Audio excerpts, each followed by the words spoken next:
Hello, Chatfish, and welcome to a new Budgecast. Today, we're going to be talking about some stuff where we're so back, as well as we're going to talk about some other things where we're not so back.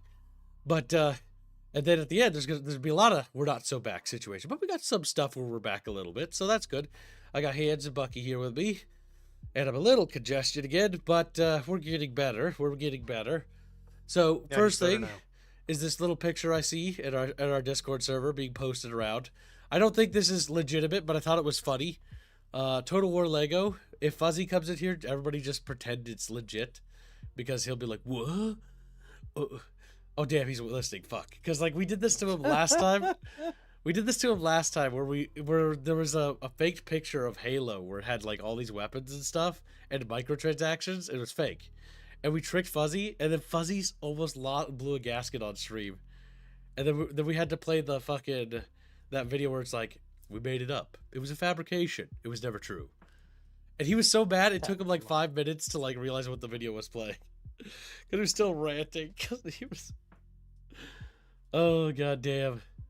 So yeah, that's where we are. That's where we are, Chatfish. Oh, I accidentally moved my microphone away. There, it should be better now, chat. I don't want to be too close so you don't hear all that gross stuff. But yeah, so this is probably fake. If this is real, that would be funny, but, you know, whatever. One real quick clarification, though, while we talk about Total War briefly, I want to mention is that there is one note to be concerned about. In the original coverage we covered to Total War thing, I found an extra article that talked a little bit more about planned features and stuff, and it did talk about how they do intend to make Total Wars portable to the console. Now, we'll have to wait and see, but that's a red flag, so keep an eye out, because if they dumb things down or they streamline things for console, that'd be bad. Which would be ironic, because Paradox put Stellaris on console, and is also putting other Paradox games on console. So clearly, you don't need to streamline complex games to put them on console. I've said that a million times, but that's what made RTSs always fail on console. They were always dumbed down. The only RTSs that ever worked on console were the ones that were never dumbed down. They controlled like ass, but because they kept all their mechanics, it kept the charm. So yeah, that's that. Total War Legos, would you buy them? I don't know. I just find it funny. The only thing that I could see being mechanically interesting about a game like that is you could, like, literally, like, assemble, like, I want these arms or these legs for, like, troops and whatnot. Like cataphracti are using, you know, camels for some reason. Like, what the fuck? Like, well, what the where it's like you can have different components, have different stats. Which what, you think this is gonna be a video game? Oh my god. If this is a video, I thought this would be like a toy lineup. If this was a video game, that'd be wild. Like Lego Total War. What the fuck? No, here's the thing. I think it's also fake, but it's like, okay, if you just give into the conceit of it might be a thing. It would be. That's what my brain goes to. The siege battles could be amazing if they had the Lego destructibility. No, imagine, right? So a little catapult hits the wall, and you hear the little like click, like all the little Legos, Lego breaking apart. Like in the Lego Star Wars game, like the breaking apart, or when they're like fighting. Okay, that could unironically be incredibly fucking funny. So maybe this is what they mean. Maybe there is a console game and it's Lego Total War. That was funny. Okay. And then imagine like the corpses, right? Like the heads pop off and just like the bleh symbol on the faces when you zoom in. Oh my god. I low key want to see what would it look like. All right. This is likely fake, by the way, but if true, it would be fucking funny. So next up, we got a little cute post from GOG before we get into the meat of it that I saw, where GOG put this little retro trailer thingy together, and it's kind of adorable. Okay, I have to. And also, Kibbs, click on the thing so we can see it in Discord. Oh, you can't see? You see now? There you go. Yep. Yes. Okay, so GOG put together this little thingy-majiggy. Welcome to GOG Restaurant. Here we serve the games that made you who you are. The games from your childhood. Every game is a memory waiting to be replayed. Pick up your order, a fresh serving of the magic that shaped you. Welcome to... I thought it was cute. So yeah, GOG's just promoting their old stuff again. GOG's been doing a pretty damn good job with their video game preservation program and has actually expanded it. We actually streamed a game called Cold Fear that was put on GOG, and part of their new preservation program, they're having their own coders and programmers go into the game and actually clean up the games. Like coding it, making it look clearer, crisper, run it at higher resolutions. So they're actually modifying older games with GOG patches. Now, we were able to run Cold Fear out of the box, and it ran with only, I think, one crash, and it ran pretty damn well. So, yeah, it's a good program, and again, if GOG continues to do this, like, that's just going to be a net positive. So, it's good to see video game preservation doing good, and GOG hopefully will be experiencing more financial gains. GOG is also accepting donations now when you purchase their game. Those donations will then go to their GOG preservation team and those resources, which are allocated to do that. Now, I will point out that they are taking donations for this kind of stuff, which is funny to me because it just means that their parent company, CD Projekt Red, gives them no resources, which is just one of those things. Funny at the same time. It is. It's just one of those things. It's just like, god damn. So yeah, honestly, if Witcher 4 dies, the big thing is they'll probably just sell GOG off to somebody else. But the issue is whoever becomes GOG's parent company, if they meddle or they, liquidate, like, that'd be tragic. But either way, we'll have to wait and see what happens with the Witcher 4 debacle thing. Next up, we've got some new games that were announced that Chatfish pointed out that I thought were interesting. This is one called Lunar Strike. It looks special. And there's a couple other things that look actually really interesting after this, but we'll let the trailer speak for itself. Following in Armstrong's footsteps. I can almost feel the history under my boots. No more delays, Bo. Do what you must. Everything depends on you. Coyote's not saving anyone, Bo. You're trapping people in a digital hell. The scanning process is almost always fatal. So Coyote died. Good riddance. His legacy will die with him.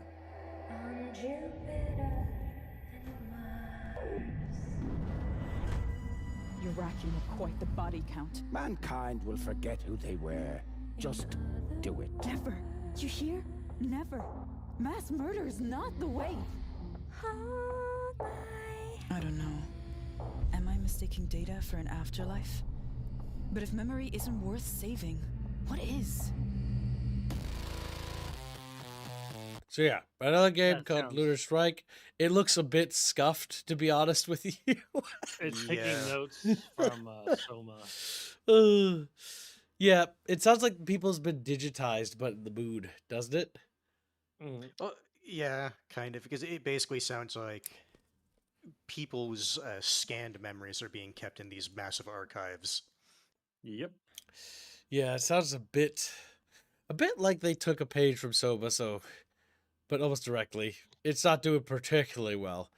It was only announced like 23 hours ago, but again, people were talking about this, and I'm very skeptical. The animations look pretty damn stiff. Not to say that, games with stiff animations can't be good, but I don't know. It also seemed like they were really wanting to focus on the facial animation stuff, and it just looked kind of a bit of a, not a very good idea. I think Soma had a better take with like focusing on pictures and not really focusing on direct visuals of people's faces. If you don't have the budget to animate stuff, yeah,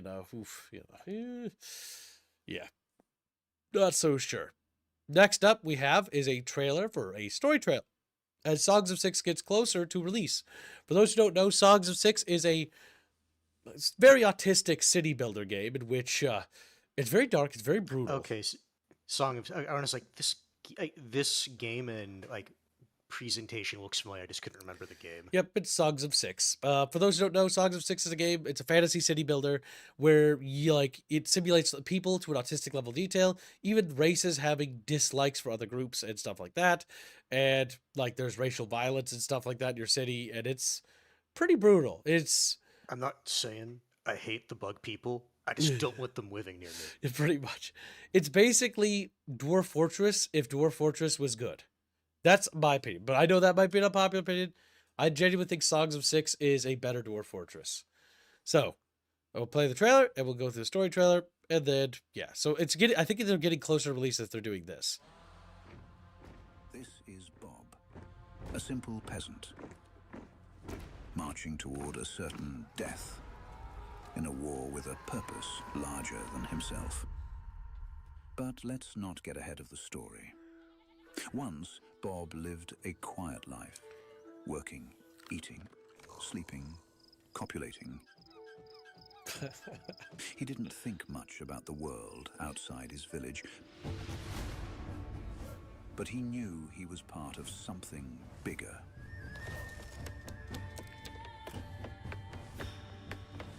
And then one day, the world came knocking. War!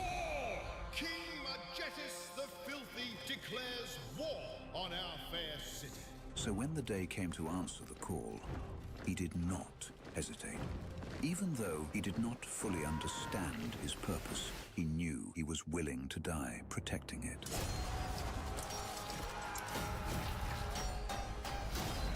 Bob is but one of many.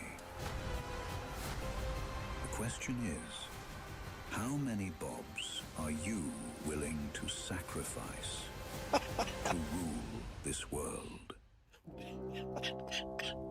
I'm not gonna lie, I'm getting massive like Dune vibes from how they set up that trailer. Yes.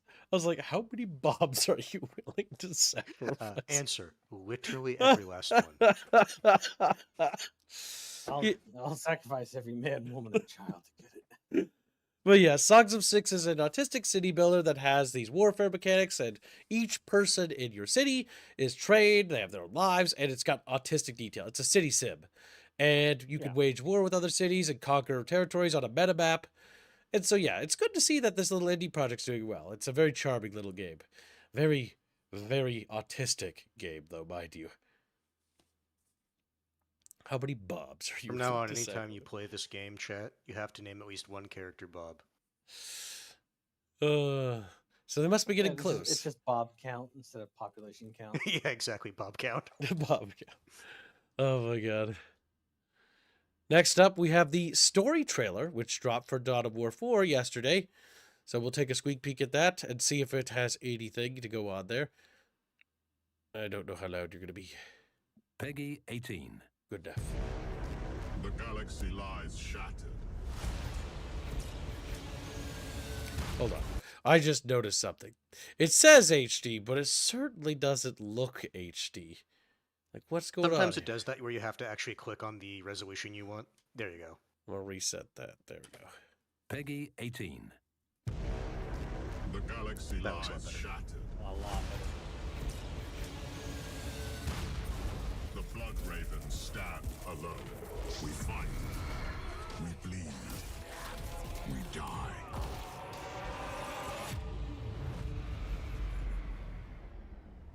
For centuries, we have been sworn to defend Kronos. We have returned to find a world in ruin. Orc warlords infest the surface. Mechanicus priests pursue knowledge long forgotten. Ancient horrors awaken, claiming dominion over all. And something still stirs below. Buried deep, lost for eons, and never meant to return.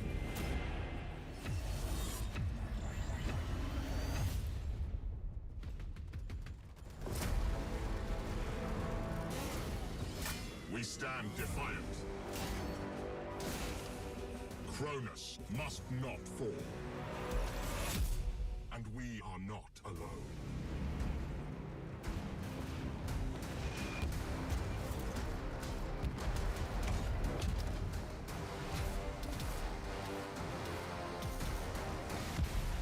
Dark Angels.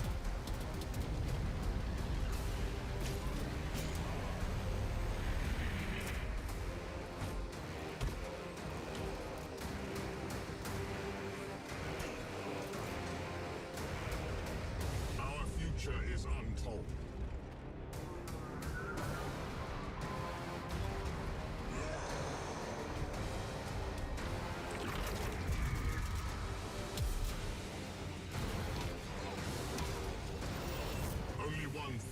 is certain.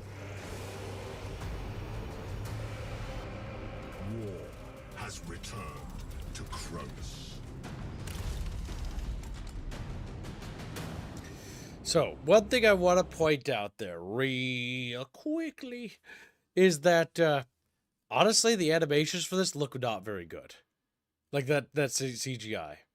Like, do you guys remember the Menace trailer? Like, I'm just going to show you a bit of a clip.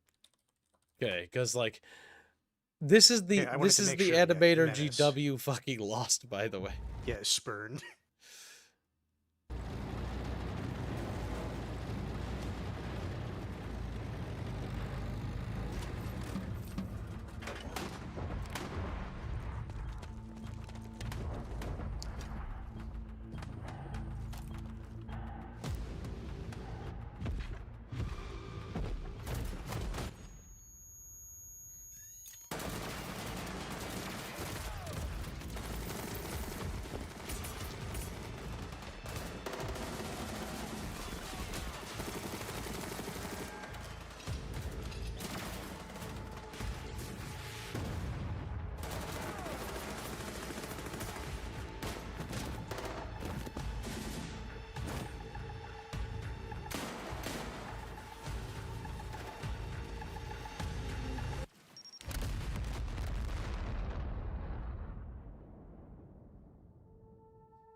I always like that trailer. Yeah, so that's one of the problems I have, because, like, this trailer's fucking phenomenal, and that trailer was, like, not very good. It feels kind of just like stiff and cartoonish in a bad way, though. Well, also, it's just kind of generic in terms of like the types of scenes they want to show. All hero shots. Yeah, pretty much. That's all it is all hero shots, one after another. Yeah, pretty much. So I look at my iconic character. Also, one thing is that I am in the Dawn of War 4 Discord server, and one thing that catches my eye, and I didn't say, I said I wasn't going to talk about this, but I think I'm going to, because, like, it needs to be said, but there's a lot of developers with... That right there. Hold on. Oh, go ahead, back up. Before you continue. That right there. That right here. Yeah. So that is like a frame key for the fucking Astartes thing when they come out of the drop, the shadows. Sorry, out of the smoke from the drop pod. Yeah. Where he starts firing like that. Yeah, you keep going. I just that to me seems like they're just copying Astartes.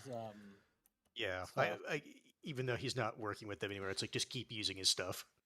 Yeah, because like it doesn't really carry the same hallmark at all. And also, why I bring that up is, again, so one thing I want to point out is that concerns me is that there's a disturbing number of, how do you put it, questionable flags and bio profiles amongst the developers on the Discord that raises a very, very important question. How woke is this going to be?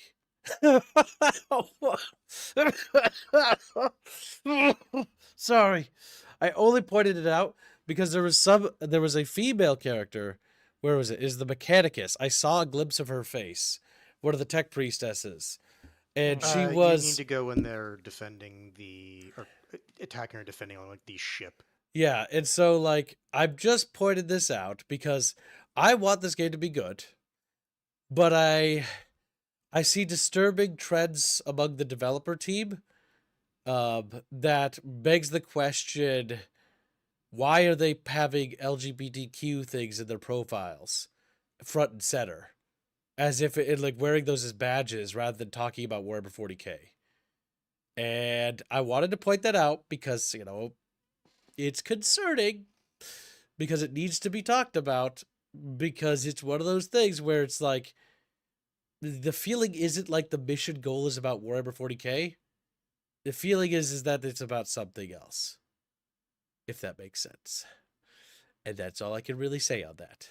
But it's one of those things that I wanted to talk about and mention because, yeah, I'm a little bit worried that this is going to be an absolute piece of crap. And I don't want it to be. And it looks like the vast majority of your casual players, like, they really like it. 43K likes, only 480 dislikes. I don't hate this, like, trailer or anything. I just noticed that it's, quality-wise, it's very mediocre. What do you have that's showing that? Is this a different browser? No, it's an extension. Oh, I have an extension, yeah. Okay. It's like show YouTube dislikes or something like that. Let me see I don't remember the exact if name. I can see it. Return YouTube dislike. Yeah, it's right there. Yeah, and it doesn't show the actual numbers. It's like something on the back end, because it does say in it that it's not 100% accurate, but it gives it's you usually off by a magnitude of 10. Yeah, it gives you an idea. Yeah, it's a general approximation. But yeah, so return to YouTube dislikes is basically what it's called. I grabbed that because it's one of those things that it's annoying that it's gone. The YouTube backend, I can still see my dislikes when people dislike my stuff. Yeah, it's just they don't want to show. You see when I dislike it? Oops, I cry. The answer is yes. But like, yeah, it doesn't let me post it publicly. So yeah, it is what it is. I mean, the thing is, they just leave it to the what do you call it? Discretion of the content creator. Like, do you want to show it or not? Just like they leave it for the comments, whether you want to have comments or no. Like YouTube Rewind will forever leave it off, but you know, other people.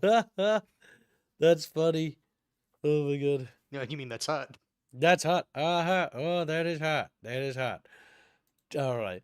But yeah, so I'm a little bit concerned about Dawn of War 4. We'll have to wait and see. Again, if I get access to the alpha, and a big if, I have no clue. Absolutely no clue. Because I'm going to be probably under NDA if, big if. So I'm going to have to shut up about it. So while I'm talking about it before I sign anything. So yeah. Starship Troopers. This is the big thing that actually looks kind of cute. This is a boomer shooter style game, but it's not like your stereotypical boomer shooter. There's a lot of details here that we'll talk about, and it's a new game called Starship Troopers Ultimate Bug War by a small AA publisher called Dotemu and developed by Auroch Digital. They reached out to Casper Van Dien to get him to be in the game, and he was like, reprise his role. Yep, and he was super into it. He was like, yeah, I'd love to, and basically they got him to work together on this. So,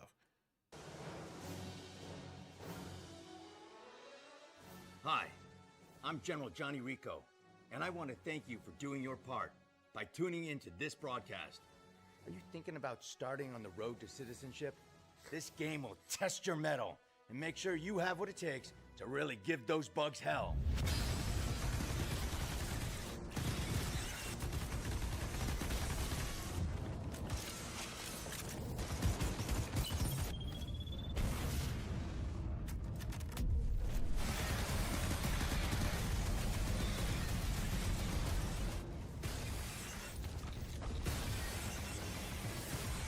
Would you like to know more?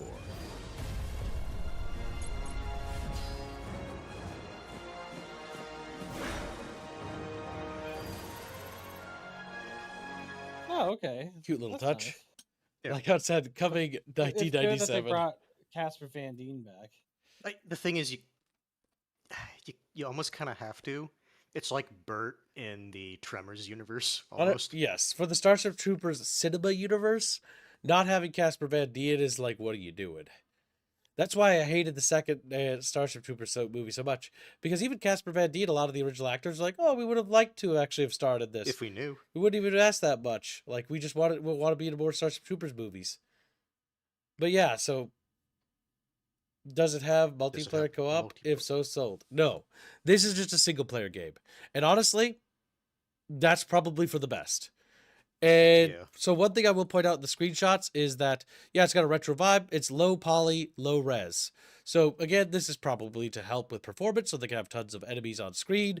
And I also want to point out that allied troopers are actually 2D. If we actually find this video real quickly, I will go through There it. are some screenshots. I don't remember which one if you cycle through them.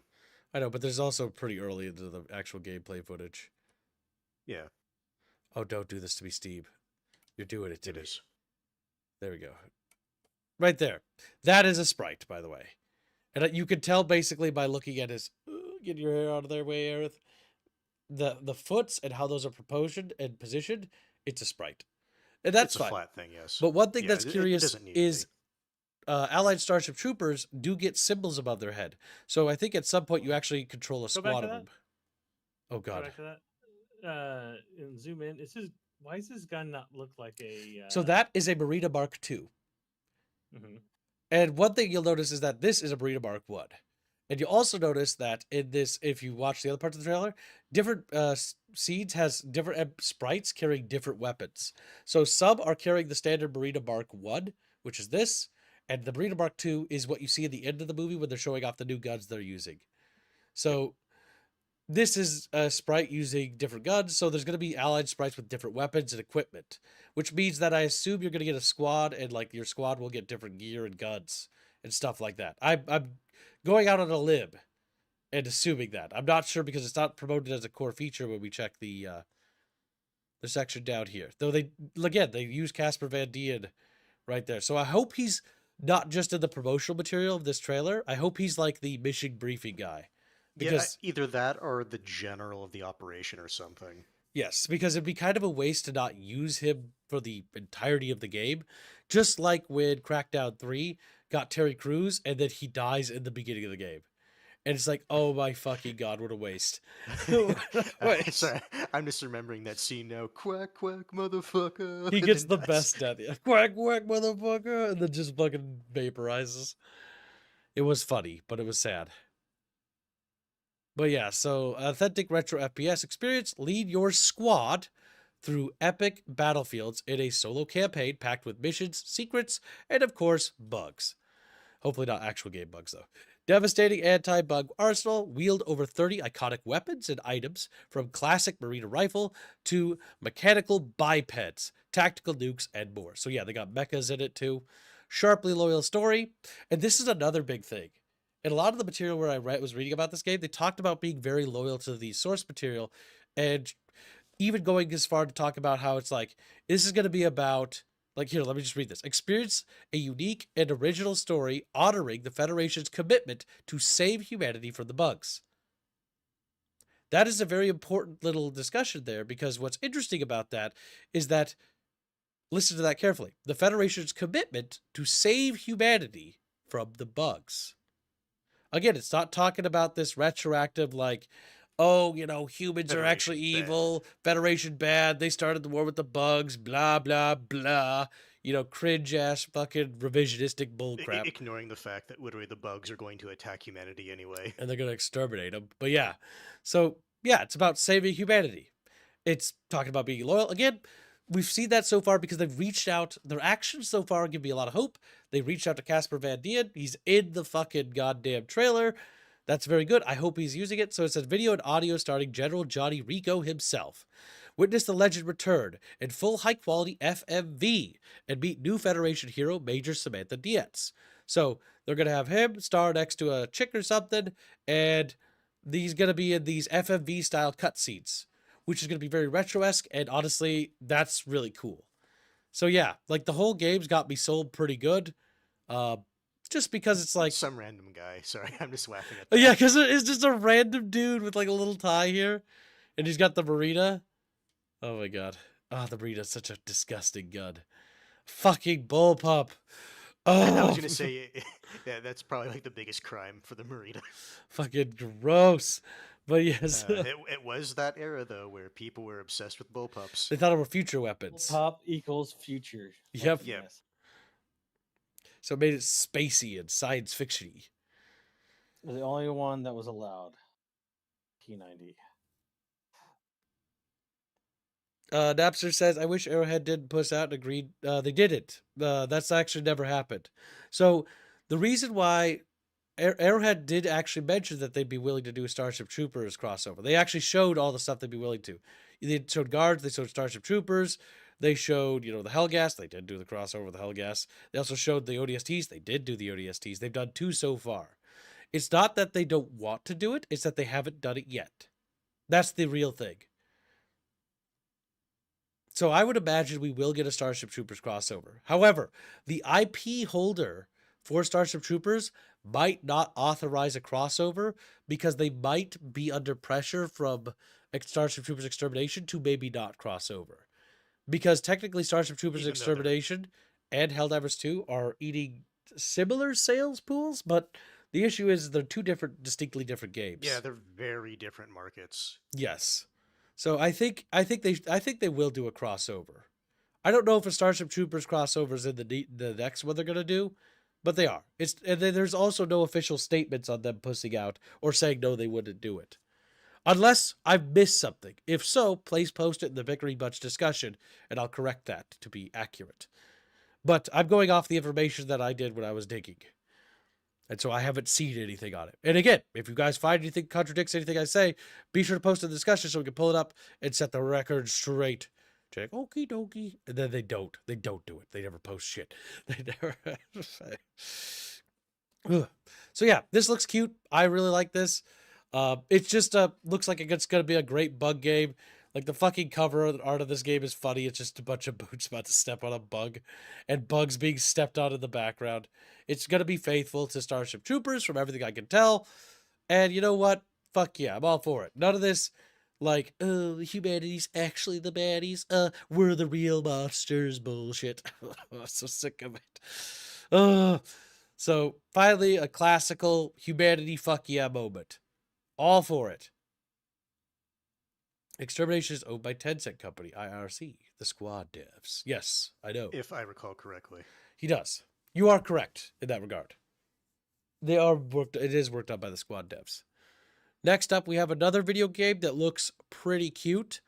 It's called Replaced, and I thought it looked cute because I just like the visual aesthetic of it. So I'm going to show it to you.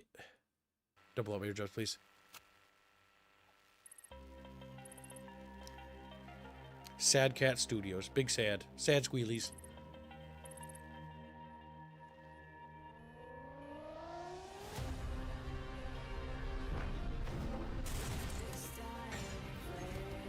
Damn, there goes my ad revenue.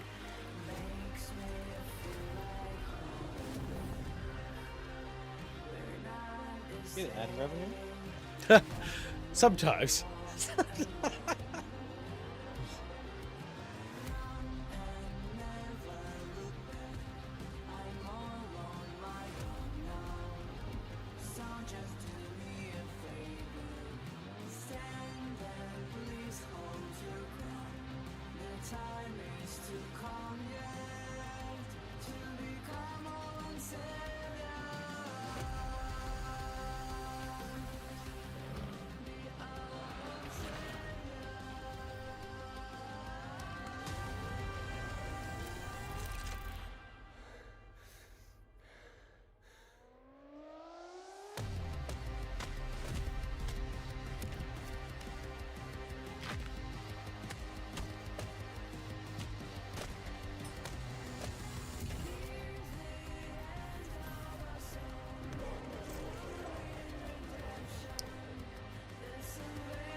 Very Blade Runner.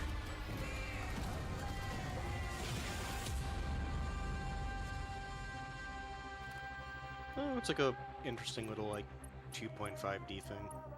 Yep. It looks kind of cute. Scheduled for March 12, 2026. It's a AA studio, developed by Sad Cat Studios and Thunderful Publishing, which I've never heard of either of them. But sorry, it's funny. It's a 2.5D platformer. Not usually super interested in this, but the aesthetic of it being sort of Blade Runner-y kind of caught my attention because I kind of like the art direction of it.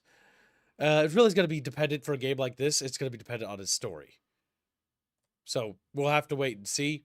But I thought it looked kind of interesting for an upcoming game to keep an eye on.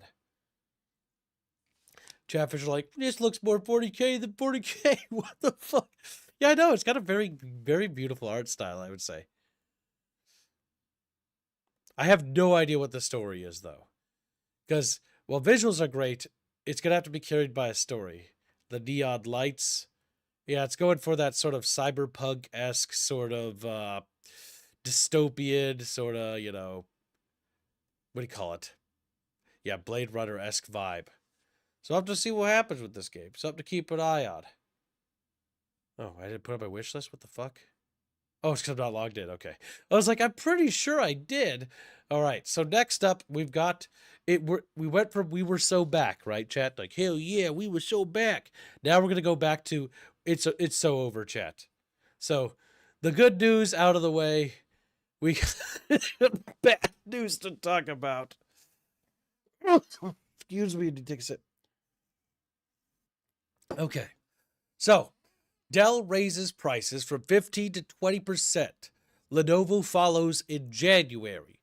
Dell is preparing to implement a 15 to 20% price hike as early as mid-December due to recent DRAM price increases. Lenovo will follow in January. Go ahead and take it from here, Bucky. I gotta go to the bathroom real quick and cough really hard. All right. So 96% of all DRAM, VRAM manufacturers are shifting over to corporate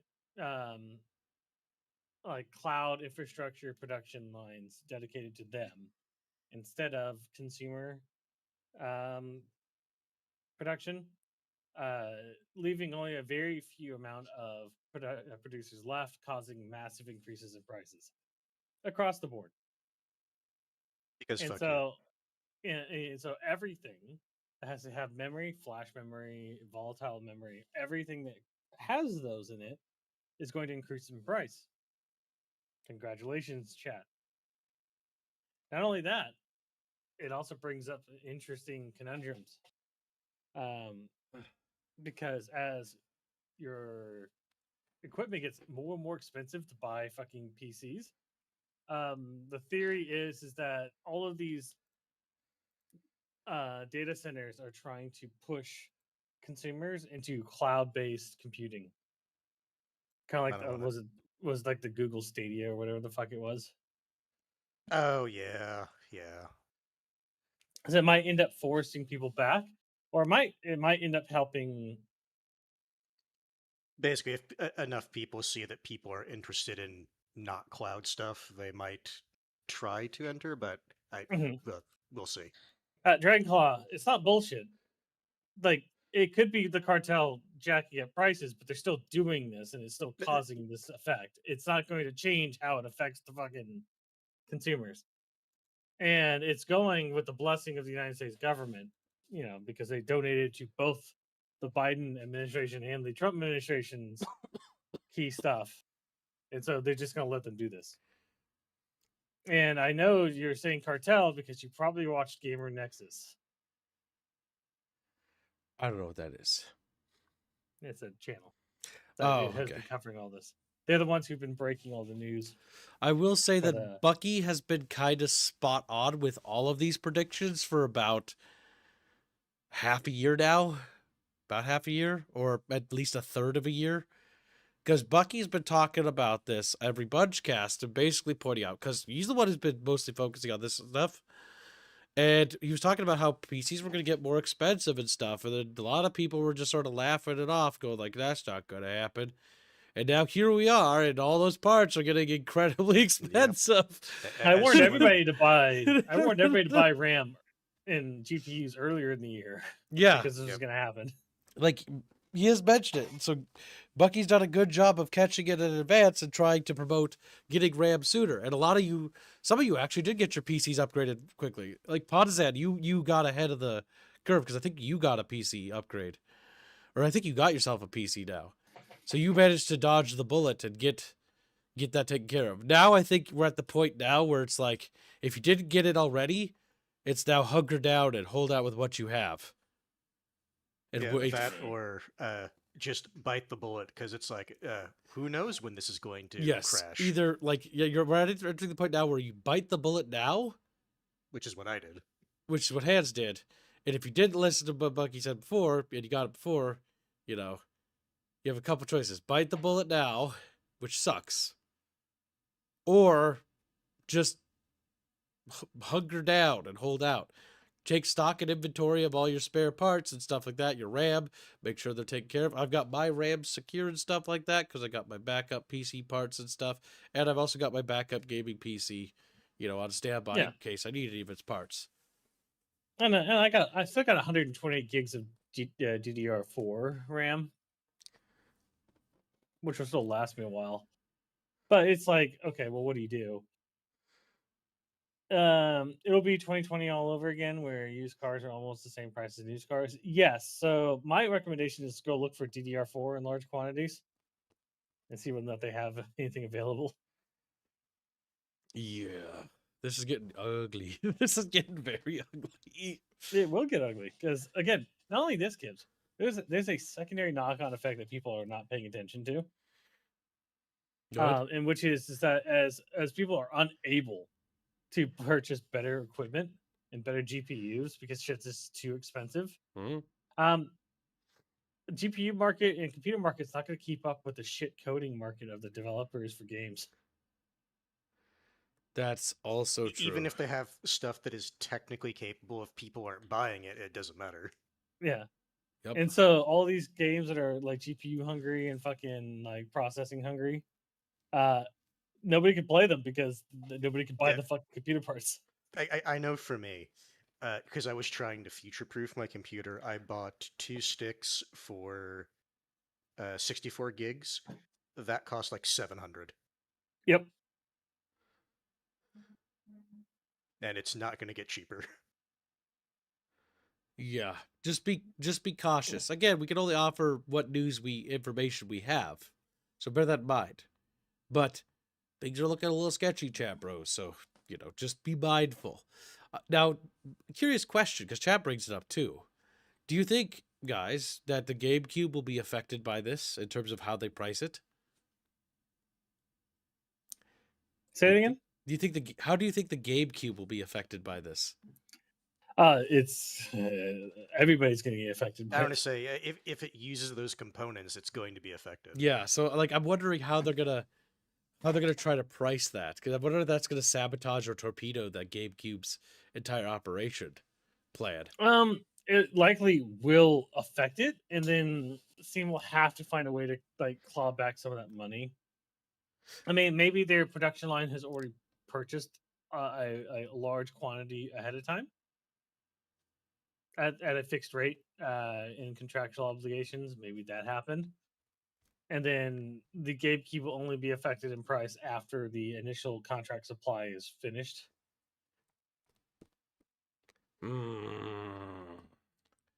That'll be weird. Yeah, I mean, if the GameCube launches and it's very economical, chat, and it looks good, jump on it, right? But like if it launches and it looks dicey, like yeah. And then because the reason why I say jump on it is because Bucky might be right. The initial batches might be cheap because they've already been basically lined up, right? But then the next batches might get more expensive. Yeah. Most likely. Yeah, we'll have to see what happens. I'm very curious to see what happens. Like, not in a I'm excited in a happy way, more like in a morbidly, tacitly, like, oh boy, this is gonna be kind of creepy, Can you go to the AMD one? Is this the AMD one? No, this is not. Is this the AMD AMD one? Nope. That is Radeon, actually. That is it. So, chat, an interesting development is that for AMD, they're also increasing their prices, but they're only increasing it by $10 for every 8 gigabytes of VRAM. That's not terrible. So the big thing is that they only have a total of 16 like is their highest gigabyte of VRAM in one of their units. So total. So you're getting a max increase of $20. Yeah, $20. That's not the worst, actually. That's actually pretty economical. Especially considering the price of that stuff anyway, an additional $10 to $20. Not that much. Jimmy Stifffinger's been a member for 39 months. It says, Kim, I got your nose. That explains why I sound so stuffy. Give it back, you little goober. Then I can sound better. Ugh, goddamn. You funny little goober. But yeah, so that's pretty good. It seems like I think AMD is really going to seize the day here. Yeah, you might see Hewlett Packard and a few other companies start getting into the consumer VRAM and flash market to try to claw some of that territory. Oh, so but new again, entries, huh? Yeah, there might be some, but it's definitely not going to be fast enough. Yep. Like, the problem is they got to get it set up. They got to get production lines set up. They got to get them tested and approved, and then they have to get them on the market. And demand is going to be too high even when that happens to, like, they'll just get gobbled up the minute they arrive. Yes, and that's what I expect to happen. But, you know. Yeah, who could really say for certain? It could be worse. There could be nobody trying to move in to the market. I mean, that's good. That does new people, though. Yeah, because I talked to my company deals in IT a lot, and then they were like, "Oh yeah, we purchased all of our quotes and stuff early on before everything because they were also watching this." Yeah, I can imagine. Yeah, but I think I'm gonna try to purchase a AMD GPU this year to upgrade from my 5700 XT because yeah, it's meeting its endpoint. Yeah, I think my 4090s are going to be my last NVIDIAs probably. Yeah. Next time I upgrade again, it'll be probably AMD this time around. Never underestimate AMD's ability to fumble an easy win, says Ragnarok. That's true. Like that is true. We'll have to wait and we'll have to see, right? But if AMD actually handles this correctly, they could walk away with a massive W. Like NVIDIA is basically ceding territory to them in favor of a bubble that's going to burst. So that's going to bite NVIDIA, and NVIDIA, all that fucking stuff. They've been building themselves up as like the premier like GPU for gamers for a very long time. NVIDIA. Now that's all slowly evaporating. Oh my God, what a foolish thing they've done. Oh, no, NVIDIA is leaving the market. Why? I just don't get it. They're leaving the consumer market entirely. Well, for the most part. All the Crucial is gone, by the way. Jesus. Why? What happened to them? Let's see. Well, Crucial RAM is where most things are in, and that's Micron. If you don't know who Micron is. Did you pull up that article, Kibbs? It should have it. Micron, who's an agentic AI. You sent me a bug. Gross. That was that bug video with the fucking spiders. Ah, surprise. Yeah, I'll put it. Yeah, I'll send it to you directly. So you just just send it to me because he sent me this video of the bugs and it's gross and bugs will crawl out of the hair wall or whatever. Those are legs, Gibbs. Shut the fuck up. He sent that to me while I was sick and laying in my bed, and I screamed. Because I was tired and I had a fever. They're cold, Gibbs. They're fucking disgusting is what they are. Death to Bucky. All right, so that's what's... And now I just looked at it again to remind myself of it. All right, so let's see. We just lost a huge RAM and SSD manufacturer to AI. Oh, God. Micron is killing Crucial after nearly 30 years to support larger strategic customers. Take over. I got him. AKA, like, fucking data centers. Yes. For AI. God damn it. AI, see people, oh my God. So you remember when AI was like first coming a thing and people told me like, I was mentioning like AI is going to be bad. It's going to cause like a lot of problems. It's just going to, AI's only going to hurt like woke writers and like the cringy Hollywood people, Kim. It's not going to hurt or affect me in any negative way. And I'm like, are you sure about that? Like, you just out of touch, Kim. And it's like, oh my God, here we are. Here we are. God damn it, Chatfish, I warned you.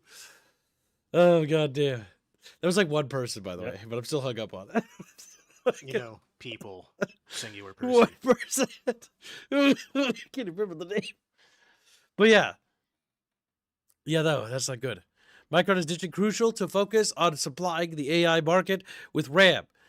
Yeah, so which is bad news for PC builders and gamers because they for these corporations they see these like infinite money because it's government money, you know, which is our money. It's our taxpayer dollars. Did you say thank you? What? Yeah, thank you for your tax dollars. You piece of shit. You piece of... Just don't make me laugh. Hurts. All right. Is there anything else useful here? Crucial consumer business has been a major player in the PC building market since it was established 30 years ago in 1996, competing with the likes of Samsung, SK Hynix, Corsair, and Seagate. Good old Seagate. Among others. Now, though, it's being shuttered as Micron shifts its manufacturing efforts to focus solely on supporting AI companies. Solely on supporting. They're putting all their eggs in one basket. Yes. Like, why would you do that? Financially speaking, like, that's not going to be solvent. Do these companies not see the bubble that's going to burst inevitably? They're just like, oh, it's... So what I think is, I think companies expect at some point the bubble is going to burst, but then at that point, it's a cost-benefit analysis of, it's like, okay, if we jump on it now, what are the odds it's going to burst in, like, some period of time, right? Yeah. To try to make their money before it bursts. Also, Dragon Claw. Nvidia is not doing great or doing good.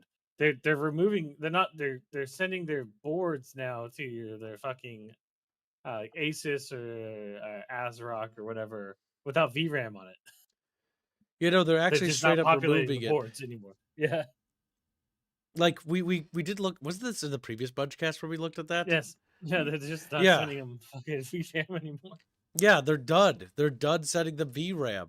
They literally said that it's up to you to figure out your own problem, or something like that. You're on your own. And so what that means is that NVIDIA is exiting the market. They don't care, which again is so stupid, because that said, though, I've been a loyal NVIDIA customer. Well, I guess consumer because I do buy their stuff for like ages. I think I've only had NVIDIA. I don't know if I've ever had an AMD card. And so this will be like the first time I think I'll ever get an AMD, because when I need to upgrade next time, NVIDIA will be gone from the market. They'll have removed themselves because they're only going to be tailored for AI crap. I am curious, though, when the AI bubble bursts, if there's still going to be enough money for them to stay with just supporting the AI data centers, or if they're going to try to come back into the market. I like how Dragon Claw says, actually, AI is not affecting you. It is. I'm sure everybody's data centers being built next to their neighborhoods and watching. Yeah, no. Data centers skyrocket. So Dragon Claw, to be fair, if you go ahead, sure, it is not directly affecting him in that way, but the effects caused by AI are affecting him and a lot of people. Yeah. I vote to have a data center built right next to Dragon Claw's house. Yeah. All right. So Dragon Claw says AI is not. No, Dragon Claw, we love you, buddy, but we're decent. Yeah. We gotta have that AI data center open up next to Dragon Claw. His little Chatfish peeks out the windows, like looks at his electric bill, is like, "What's happening?" Oh, okay, it's not funny anymore. It hurts. It's not funny. We can stop laughing. All right, hold on. All right, I'm gonna let you go. Dragon Claw. it's not the problem that anybody with a working brain won't buy Crucial products. It's that Crucial's now gone, so those people with no brains that would have bought Crucial products are now buying the products we want. Yes, remember the market pool, right? It's a pool of things and products and things on it. As you remove things out of that pool, the demand that's still there is going to shift to the remaining items available in that pool. As that demand shifts to those remaining limited items, demand is going to increase the price of those things because there's not enough supply for that demand to be met. And so what's going to happen is those costs are going up. You can already see that in the case of RAM right now, where that pool is shrinking a little bit and the demand, the supply is not able to match the demand. It causes the price to go up. Come on, man. We're done being sick. What the hell? But you know what I mean. Clearly not. Fuzzy would be doing that. So I'm taking over Fuzzy's job. I'm talking about supply and fucking demand today. Because usually that's his shtick. But you know what I mean. Look at my previous RAM buyers. See what No, there's a graph in there. Wait, where did you post it? You post something else? Not yet. No more coughing. No more. At least I'm not doing that gag Later, thing Moogie. I did. Take care, Moogie. Have a good sleepy, buddy. God damn. So yes, Dragonclaw, sure, directly he's not getting affected, but it is affecting him in other ways. Yes, you're not being affected. Like, how do I put this? Effective. AI isn't going to be the thing that directly is affecting you, but it is going into your taxes. It's also affecting the electrical costs if you live in an area with a data center. So it is affecting people, and it's also affecting the price of GPUs and RAM and other things like that, and equipment. It's also affecting big players in the market, which is in turn affecting everybody. So AI was always going to cause issues and problems. It was never going to solve anything. Yeah. Okay. Feel free to talk, like, so I could just breathe. Yeah, oxygen. I'm looking here. See, so there's DDR5 that they were making. How much is this running?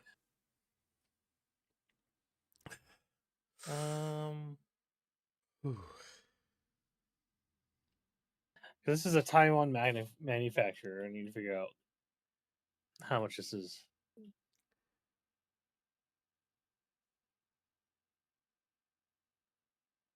Let me go on to Amazon and see whether or not they have it. Little chatfishies. But yeah, the big thing is just remember that when this stuff happens, you know, and VC says things gonna cost more, no problem. That was gonna happen anyway. Thing is, that shouldn't be happening, right?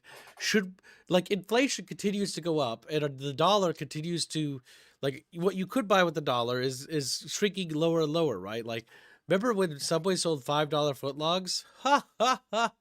It's $20 for a footlong now, pretty much.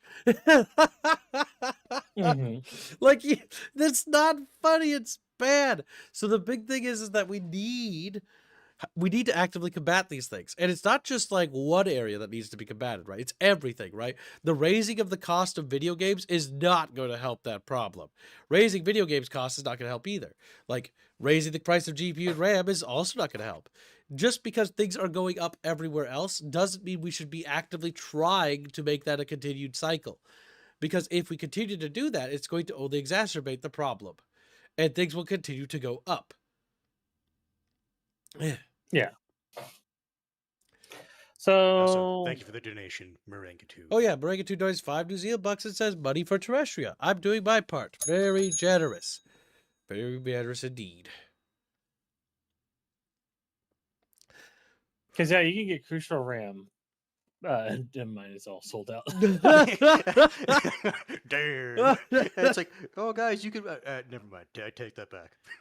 Yeah, there are no featured items available on Amazon because they just bought them all. Yeah, well, if they're not continuing to resupply the stocks, you know, it's going to just disintegrate, especially when the news starts circulating. That's what's happening. And I imagine people just grabbed as quickly as they could. Yeah.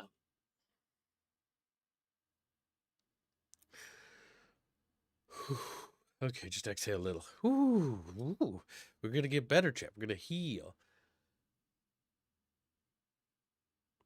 To be fair, I'm not seeing any real way of combating the tech kills without breaking law. The thing is, being vocal is step one, right? Okay, don't fucking break the law, chatfishes, you goobers. And Google, do not tag me with terrorism. God damn, it's probably you guys, whether like they contacted me like, Kibbs, you're supporting terrorism, and we're going to issue a warning right now. We removed your terrorist support video. And I'm like, what? What? You know, it's you What guys. terrorist support video? Oh, did you not hear what Google did that? Yeah. Okay, you know, okay. Yeah, because basically for Chatfish, you missed it. Google accused me of supporting terrorism. It's gave me like, listen, we're giving you a warning this time, but if you do it again, we're gonna give you a strike. And I'm like, what? So long as it's a small group, like we can look the other way. Like, what are you talking about? And like, I looked at it, and it's a video for somebody else's channel that they removed, and then they gave me the notification talking to me as if it was my video, when it wasn't mine. So that was very weird. You gotta love the frickin' AI moderation. Oh my god. Like the thing, I hate AI. Blames you. So you know why AI is so terrible? In Google, right? This is my YouTuber rant moment, just a little baby one. In Google, if I have a problem or something bad happens to me, or God forbid something happens to my channel, right? I don't get to talk to a person. I get to talk to an AI that will decide my fate for me. When you issue a counterclaim or like a appeal, your appeal doesn't even reach a person. You don't get to talk to somebody. You simply go through an AI system that denies you. And I know, because I've been through that appeal system. Never. Only time I can ever win that appeal system is if the other company on the other side that's fighting my appeal isn't paying attention to that AI system and just ignores it. AKA Disney. Disney doesn't give a shit. And also, like, every debate or everything, every time I had this issue, it's always been fair use. Like, it's like, remember the Revenge of the Sith stream I did where I streamed the Revenge of the Sith movie game? That happened to be there.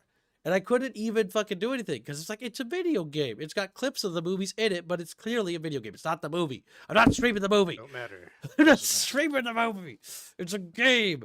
And I had to wait for the appeal to go through to get my stream back. Which takes up to a month. Yes, because I have to wait for them because Disney doesn't even check their back end. So, which means they're basically going to rely on another automated system. Yeah, which will send the stuff timer at the very last minute. Because there's a 30-day fucking timer to wait before they're like, okay, Disney didn't contest it. No shit, they didn't contest it.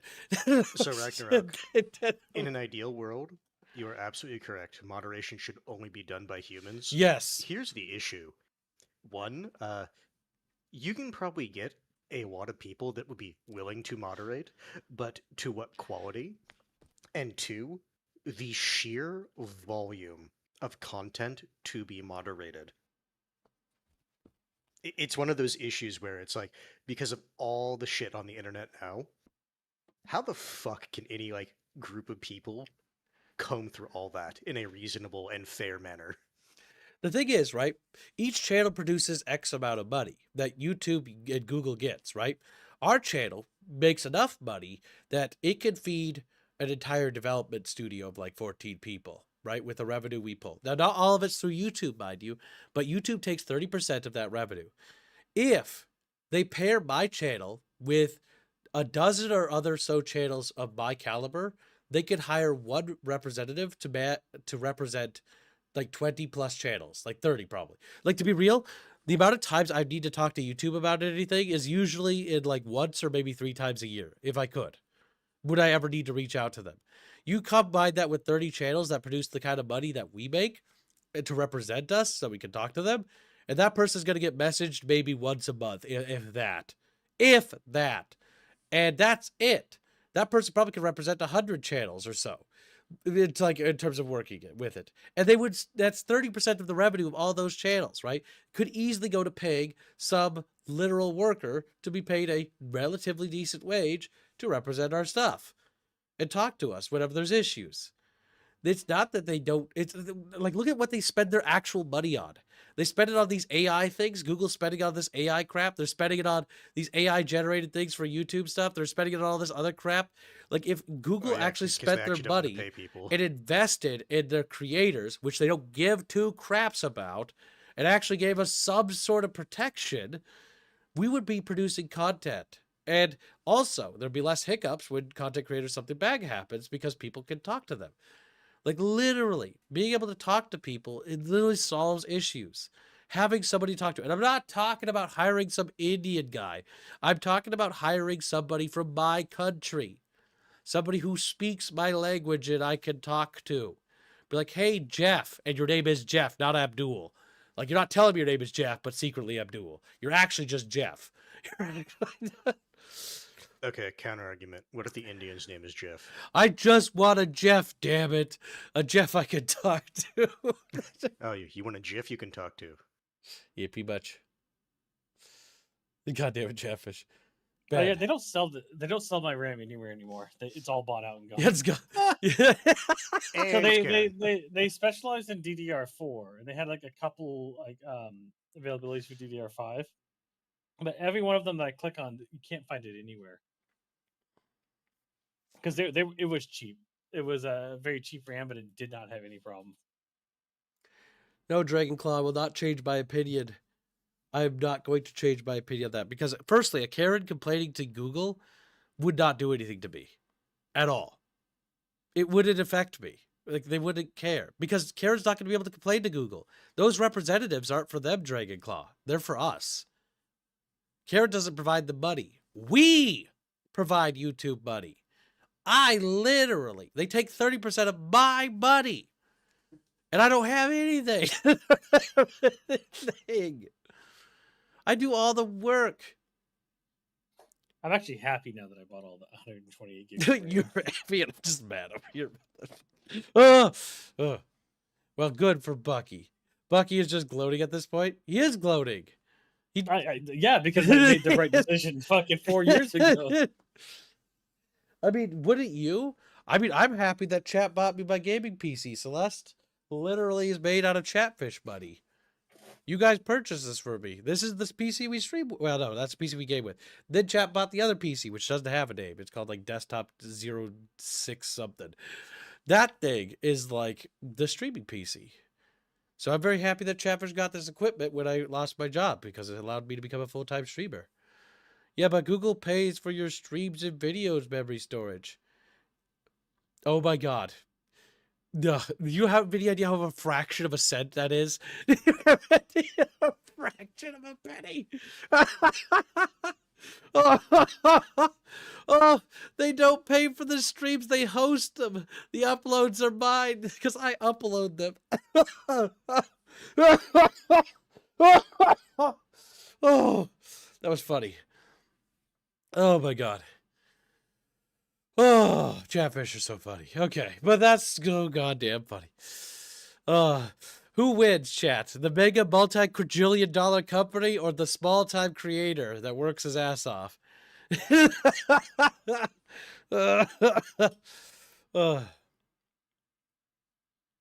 That's funny. Funny as shit. A fraction of a cent is what we probably use in terms of hosting our data or bandwidth. And we generate them 30%. Pulling an average of 6+ per month via YouTube. 30% of that. Oh, it's not that funny. It's just the coughing makes it louder because it hurts. Oh. All right, we're done laughing. It's not funny anymore. We've laughed at it a little bit. The Indian company wins. Kimbistan loses again. I'm gonna go construct. Well, not leave, but I'm gonna start putting together a PC part picker build, and to see how many thousands of dollars I'm about to pay to build a PC that I want. It's probably gonna be a decent penny. All right, so I think we should move on to the next article. Also, chat, if you have any suggested articles, no, we'll save that one for last because that will upset me. All right, so let's see. Did we do this one? Yes, we did. Did we do that one? Yes, we did. Yeah, okay. This was the next one. Google's agentic AI wipes users' entire... Stop being funny. All right. User's entire HDD without permission and catastrophic failure.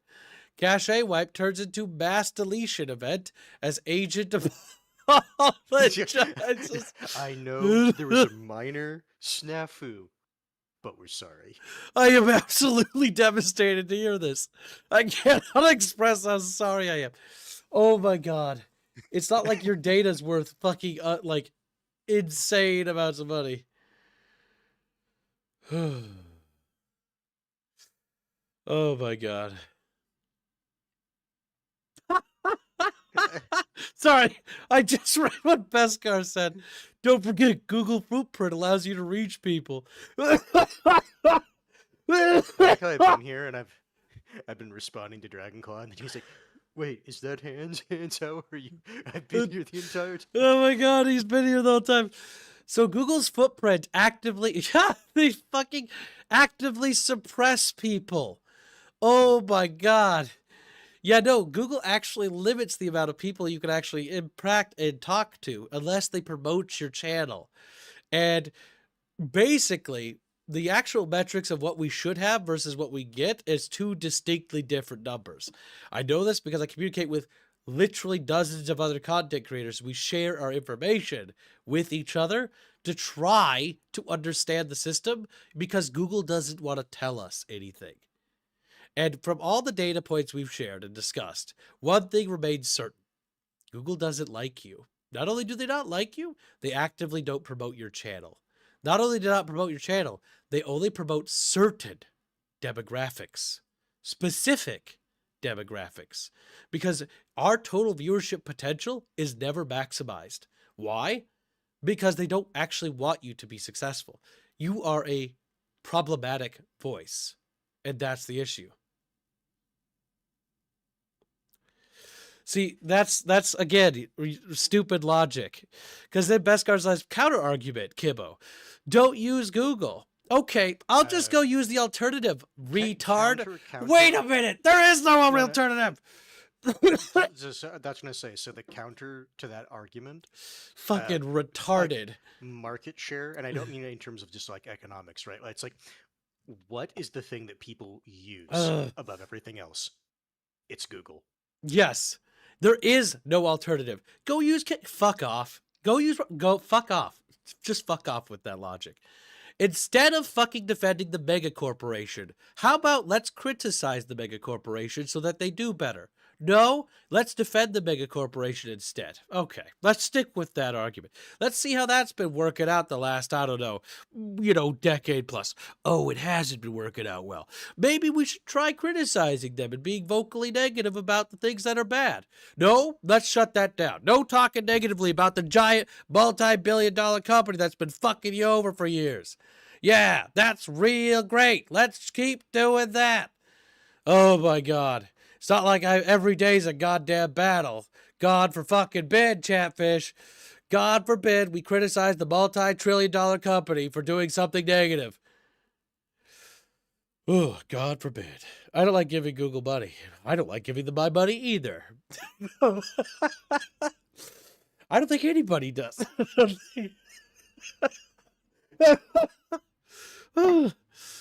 Oh, that was funny. But we're moving on past this conversation because this is getting redundant and wasting my time. So, Google's agentic AI wipes users' entire HDD. I am absolutely devastated to hear this. I cannot express how sorry I am that we accidentally wiped your data. I'm so sorry, multi-million-dollar, billion whatever company. Google's agentic AI wipes users' entire HDD without permission. Whoopsie doopsies. The user even made screen recordings to document his troubles. So how do you feel about that, little buckybus? I think that shit's funny as hell. Oh my god. Somehow that's what he was going to say. Don't use AI. Yeah. And chat, if you are forced to basically use something that has integrated AI, make sure to turn as much of that shit off as you can. God damn it. Also, Beskar, you should change your name to Blue Sky. Have access to like this file or this file. Just no. Just say no. The user made recordings. Let's see. The developer using Google anti-gravity Let's get a little bit more details. The Search Giant's AI-powered Agentic Integrated Developer Environment, or EID, which could also spell DEI, Conspiracy Unlocked, no kidding, discovered that it had deleted his entire D drive without his permission.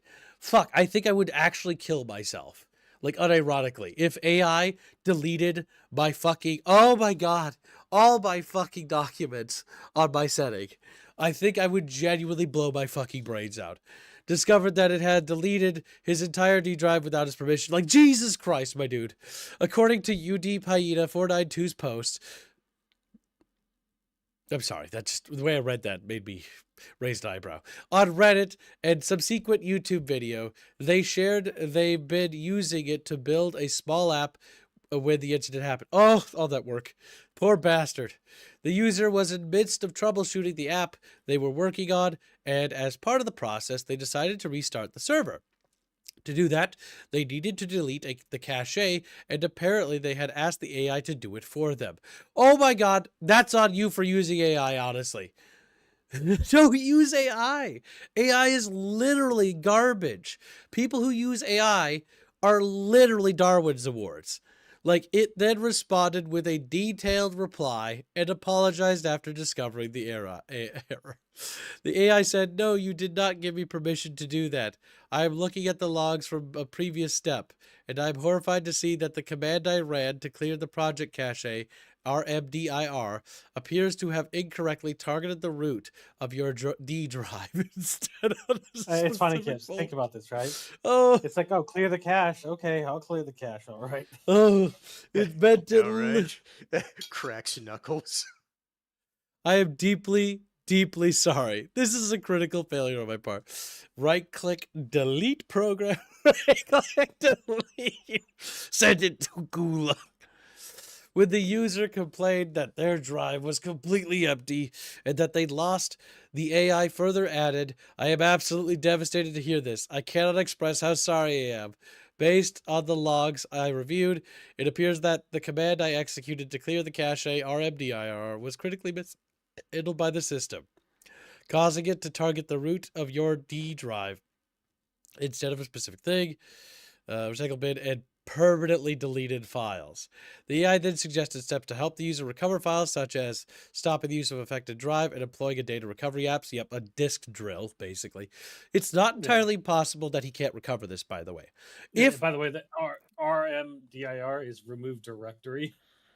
So it's the entire folder. Oh my god. So yeah, quick tip, little chatfishes. So listen closely. If, for whatever reason, you accidentally wipe valuable information on a drive containing valuable pictures for family or whatever, or work or whatever, stop using the drive immediately. Immediately download a disk drill, no disk drill, right? Or I think they're called disk drills. And it will, every time you use these disk drills, by the way, will damage that hard drive. Because when the program goes through there, it has to restore as much files as it can. The more that hard drive runs, and God forbid, do not download or install stuff on that. It will start corrupting and overwriting things. So use a disk drill, put all the stuff into the restored folder, and then replace that hard drive that you disk drilled. I know some people are like, yeah, but it only damages it a little. Yeah, but now it's damaged because you used a disk drill to basically like drill into the file, like programmatically, and fucking restore things. Then get a new drive and then back it up there. Back up your shit? Yes. I usually back up my stuff to cloud as well, just on the safe side. That's where I back up most of my lore stuff. Because again, yeah, if you lose something forever, you know? So back shit up whenever possible. We had one time when I first started getting into game making, where we had all of our game data and information stored on one external hard drive. The external hard drive, which we had just bought recently, had some sort of failure, and it just didn't work anymore. We couldn't get it to run. And after repairing, setting maintenance, we couldn't. We lost stuff. We lost not a lot of stuff, but we lost enough stuff to be stressful. You know? It was where all the cheeks were downloaded onto. Yep. Sorry, Jab. Damn, just cheeks.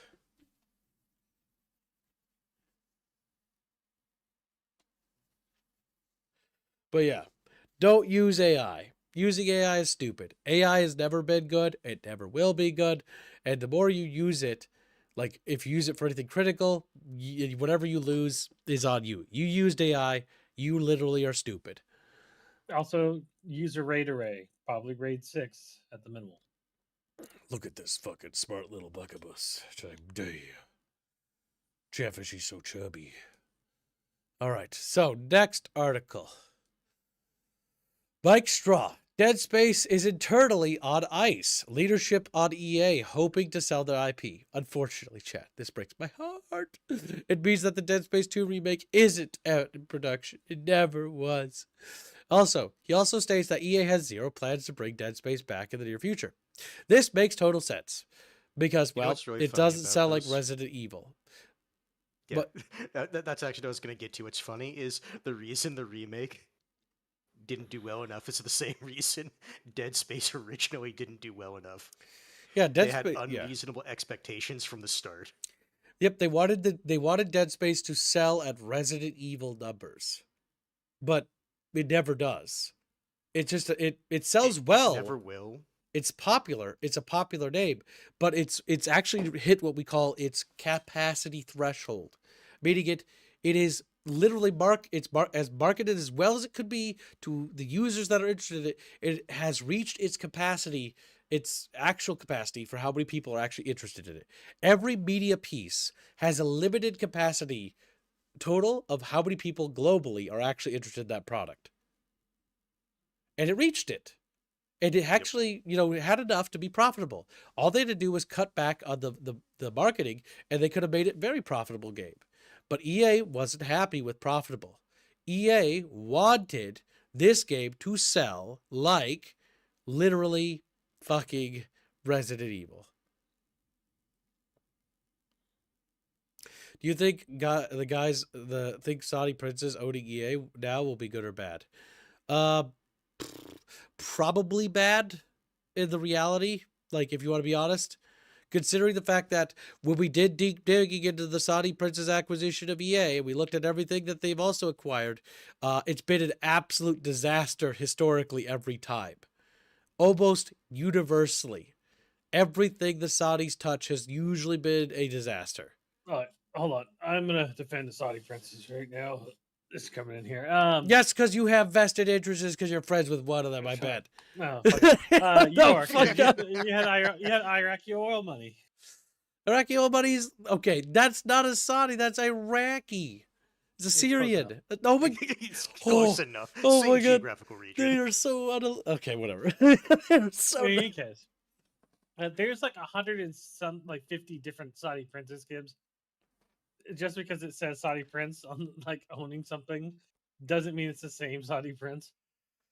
That is fair. At True. That point, you have to look at specifically which one did the acquisition. But the Crown Prince is the only safe one because he's an actual gamer that has a fucking Steam profile. Yes. Okay. So the reality is though, we looked at the Saudi acquired things, right?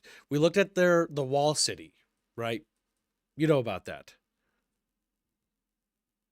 I do, yes. What's your opinion on the wall city, Bucky? Say it publicly. Say it. I think it's an amazing idea. You have friends over there. I always knew it. I think the wall city is an amazing idea because I don't have to live in it. He didn't say why it was a great idea. Yeah. Because think about this, kids. If they make a wall city and they make the wall like a circle, you can basically just lock all of the peasants inside the center of the circle and then have them serve the wall city. Well, I believe the idea is that the lower classes are at the bottom of the wall. I can't remember. Yeah. I am not a Saudi prince. I don't sound like it. Sorry. What? Bucky is a Saudi prince? No, I have theories that Bucky has friends in high places in certain areas of the world. Yeah, at the top of the wall. Top of the wall. Listen, if the Saudi Crown Prince actually revives EA, I will be so fucking happy. I will be so happy. But I'm gonna caution skepticism because until we see results, I don't really know if I can put faith. All right, Kips. Who would you want running it? The Saudi Prince, Crown Prince, or Elon Musk? I'd like to run it. like to run. I would actually like to run EA into the ground. Okay. First off, because if I'm mad Elon at had control of EA, he would probably want to rename it to something involving the letter X. X Games. X Games is copyrighted, kids. Oh my god, I didn't. Oh, you learn something new every day. It's the X Games is the extreme sports games of Oh. take place during the winter and the summer. Okay, gotcha. XEA. Yeah, there you go. XEA. They just put an X in front of it. Yeah. What the fuck? It'll be a lowercase x in front of EA though. Oh my god. Yep, because symbolism. Yeah. God damn. He's a weeb. I keep forgetting that. I mean, Elon Musk, if he could run EA, I don't know if he could, but if he put the right people in charge. The big thing is with EA is that they need a change in leadership, and they need to stop being beholden to boards and these fucking investors. Investors, whenever they're brought in, initially bring in a lot of money, which usually helps games right away. Look at when Command & Conquer or Westwood got acquired by EA, or anything that got acquired by EA. Usually right away, the initial products in that immediate acquisition actually gain a huge boon in resources and more money and finances and better things. But then the downside of investors is that they always want more. They want more, and that it gets a huge success, but it's not good enough. We need bigger success than that. We want it to be bigger. Instead of profit margins that are like, I don't know. I think every game development studio needs to be privately owned. I agree. Yeah, that's honestly the opinion I've been. I agree 100%. Any like public, like just any access like to like public funding or anything like that, just inevitably shitifies the entire company. Yes. Yeah, because it's always profit margin chasing, and it'll never cease. And there is a cap on the total amount of players in the world. Yes. Like many games actually reach their capacity where, yeah, no, it's as many people are going to buy. And then there's going to be new users entering the market because they get older or they enter and become gamers. And then they learn about the thing and then they acquire it. But those are what we call trickling sales, right? It's not going to be that huge bulk of when the initial thing. Dead Space reached its capacity. It reached everybody that was interested in it. But EA wasn't satisfied with that number and was expecting it to magically have the numbers of what Resident Evil's capacity numbers are. Resident Evil is much higher in terms of its total capacity. And so it's one of those things where it's like these investors don't care. Like, oh, well, if the capacity isn't going to be that big enough number, but it literally sold at a huge profit.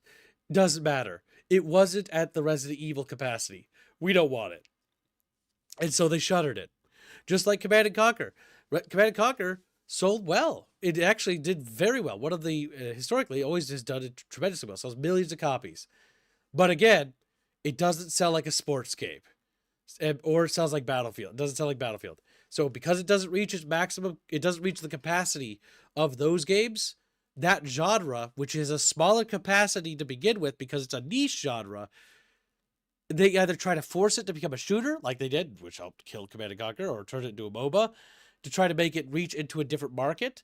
But then what happens is all the people that were loyal to that, they just lost all those sales because now they don't want to buy the thing that isn't what it was. They're not understanding that you need to make games for different genres, and different genres have different capacities.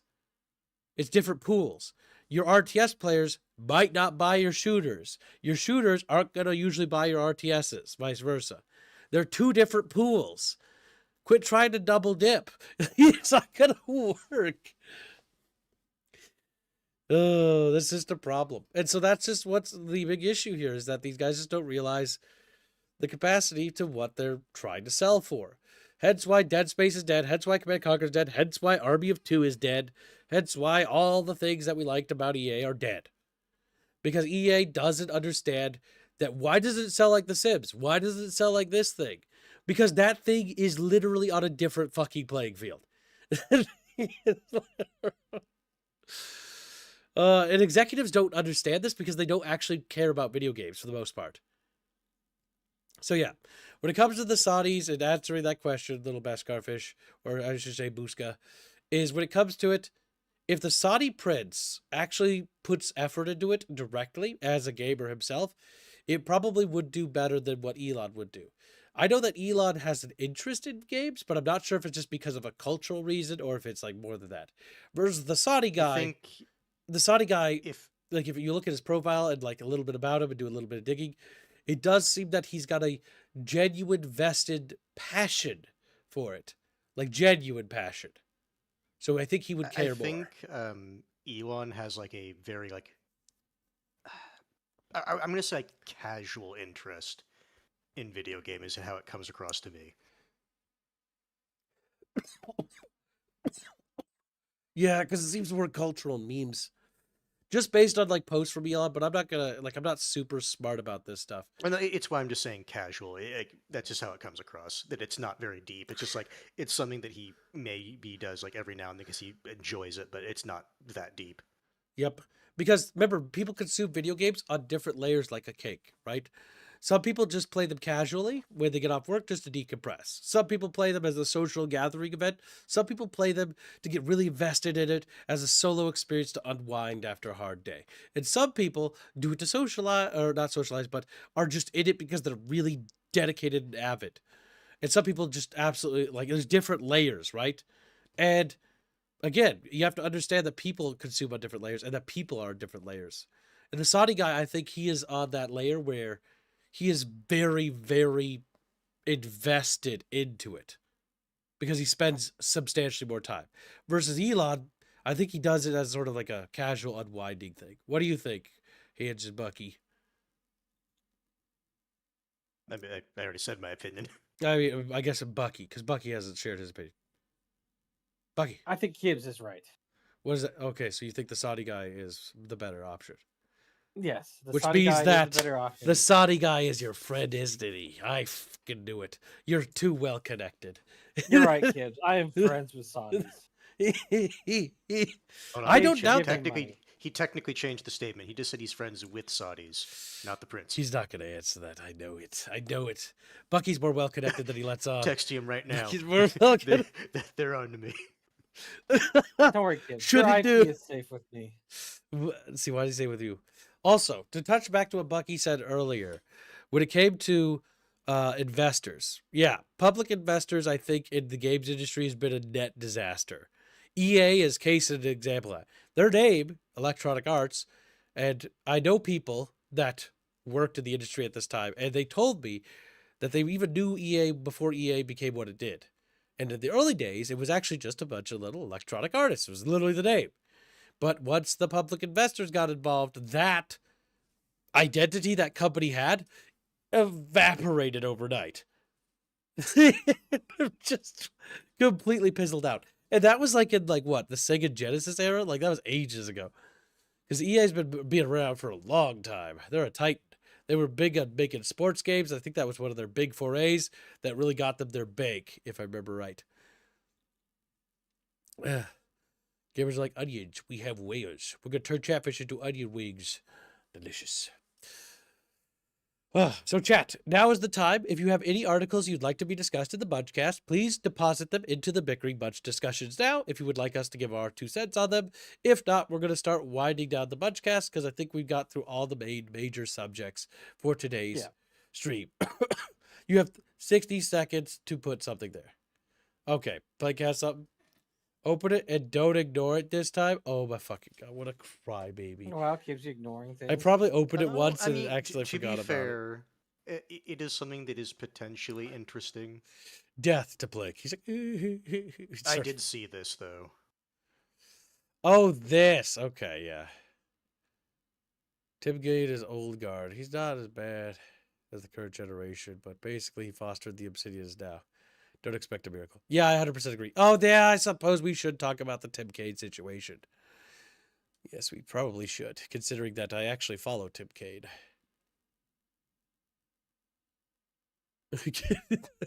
Dracon's posting funny memes. All right, so let's see. First things first, Warchungus. Genetic Woodchuggish. So, Blake points out War Thunder's infantry testing details. War Thunder is almost becoming the game they promoted when I first got into it in 2000, I think 12. 2012 and 13, I think. So let's take a look at the video. My ears! It scared me a little bit. Turn down a little bit. All right, so let's take a peek.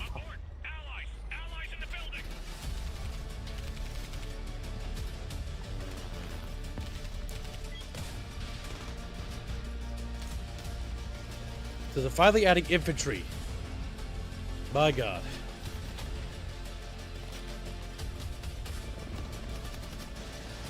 That actually looks pretty competent.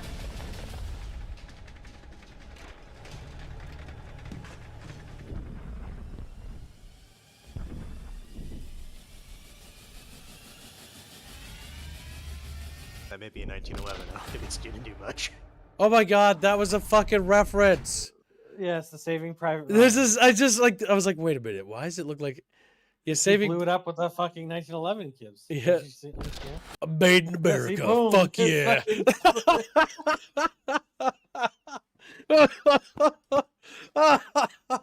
And that's what happens. when we go It's to Iraq. canonical. Yeah. Canonical.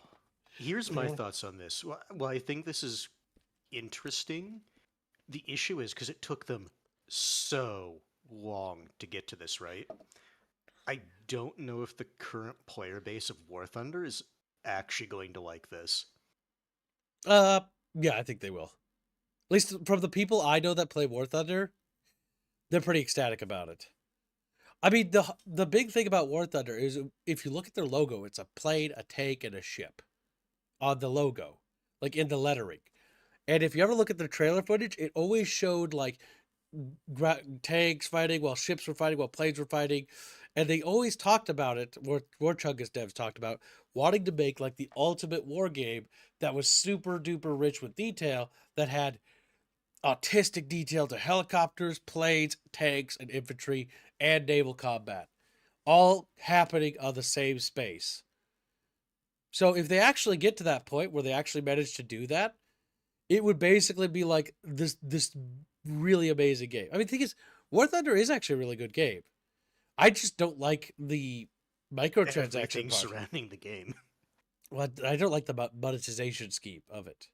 I don't. That's what I mean. It's like when you're playing the game is fun. But I don't it's like how everything surrounding grindy it is.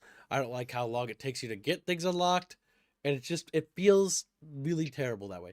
The tank combat, the plane combat, the ship combat is the best vehicle combat I've ever played in a video game. I've never played a game with better vehicle combat than War Thunder.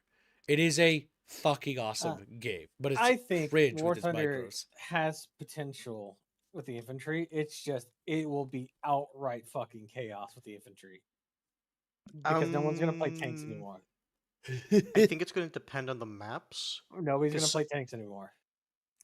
Everybody's gonna do their best to fuck with the fucking tanks. Is this some screenshots? Maybe. So this is their first map that they're gonna do. Get out of here, you little fucking weirdo. No, everybody's gonna be pulling fucking RPGs and shit. It's Got It's gonna drones be its even. own mode. Oh yeah.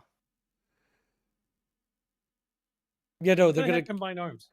Well, yeah, it's gonna be separate. So you can do combined arms in it, but they keep them separate so that there's modes. So there's tank battles, plane battles, and naval battles.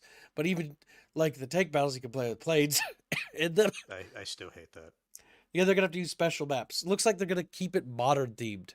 So it's gonna have to be in special mode, because otherwise, Yeah, it's going to have to be like modern tanks. they'd have to I- model the World War II stuff. God damn it, it's Well, bad. actually, because Enlisted, they kind of did some of the stuff, because that was also Gaijin, if I remember right, correct?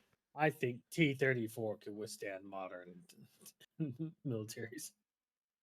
Don't worry, Beto. I've decided I'm gonna force you to play War Thunder.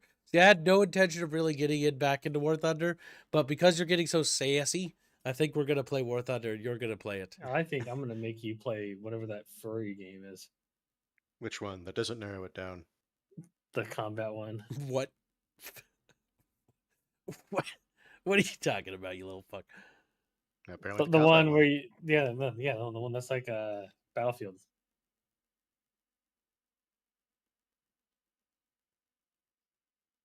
The look on his face. It's like, Shut up. You're stupid. No, well, Gibbs, remember, end of the year. What? The money. The taxes. Where's the money, Lebowski? Gibbs likes replaying the Life is Strange. Fuck That's no. also true. Actually, there's one part of Life is Strange is great, and you know what that is? It's David. The shooting of the I was about to say it's Okay, the, that it's the too. one that everyone cites.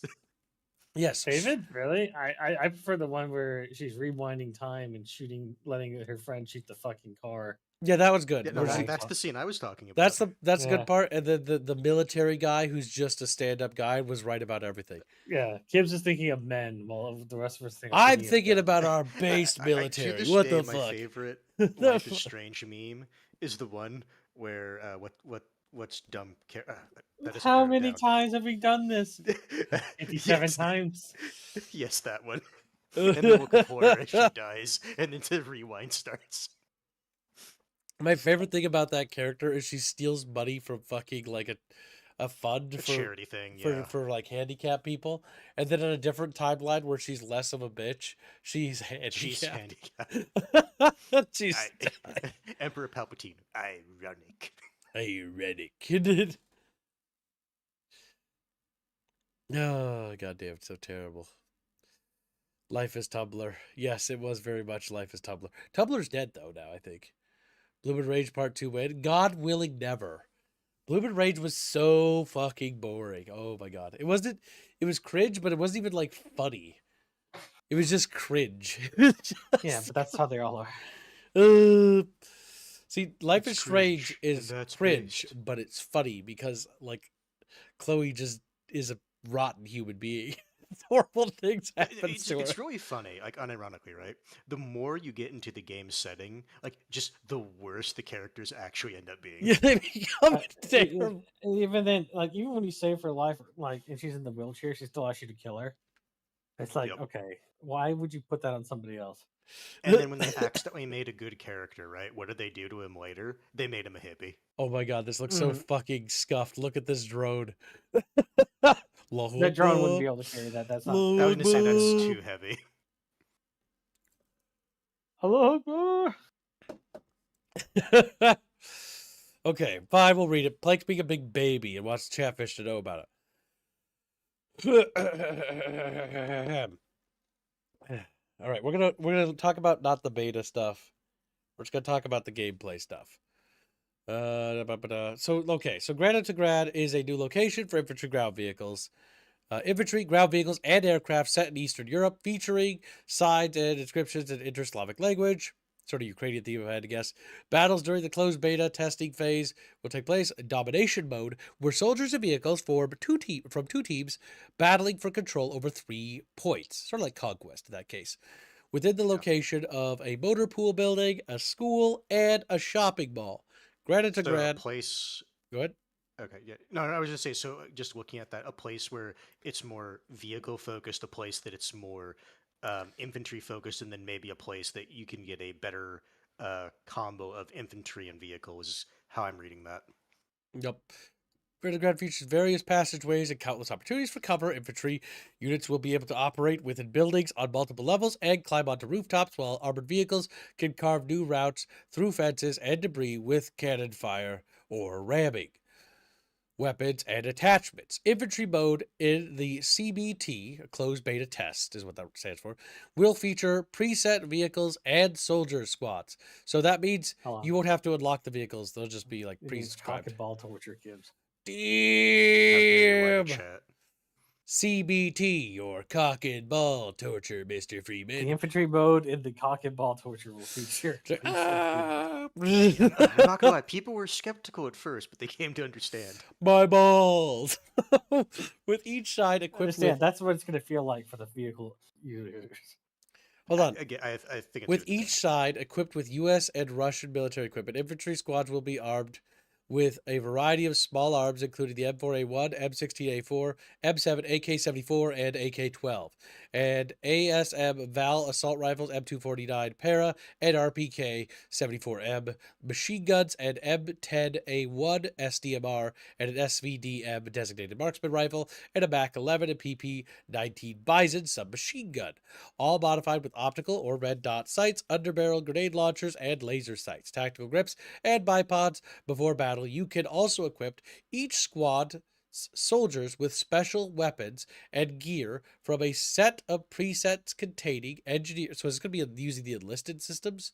I'm wondering. Yes, I suspect so. Engineering charges, hand grenades, grenade launchers, and man pads, reconnaissance drones, FPV cameras, and additional first aid kits. During the cock and ball torture, infantry will be supported by the M1 Abrams and T-72B tanks, the M3A3 Bradley, and the BMP-3 IFVs, the AH-64A, which is your good old Apache, and the Mi-24V. Available in realistic battles. In arcade battles, after achieving a certain number of kills, players can initiate a time-limited air battle using helicopters with...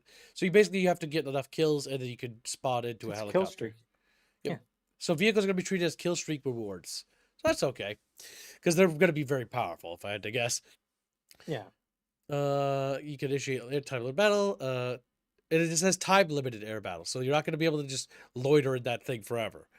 Helicopters with unguided and guided weapons, vehicles, and infantry battles will be controlled in first-person mode from the commander's camera, driver's camera, or gunner's sight. Vehicles will not have arcade engine power boosts and flight models, and vehicle mobility match the settings of War Thunder's realistic battle mode. That will help make sure that the vehicles aren't overpowered, because if they ran like arcade vehicles, that'd be disgusting. I guess. I'm gonna let you know here. If they don't have the fucking javelin in this game, like they're favoring the fucking Russians at that point. They're gonna have to add the javelin. Well, if they add the javelin, every vehicle on the map is in danger. Yeah, it should be. They might have, even if they have the javelin, they might add like just the javelin might be like a map pickup, like you have to go and capture it or something for balance reasons.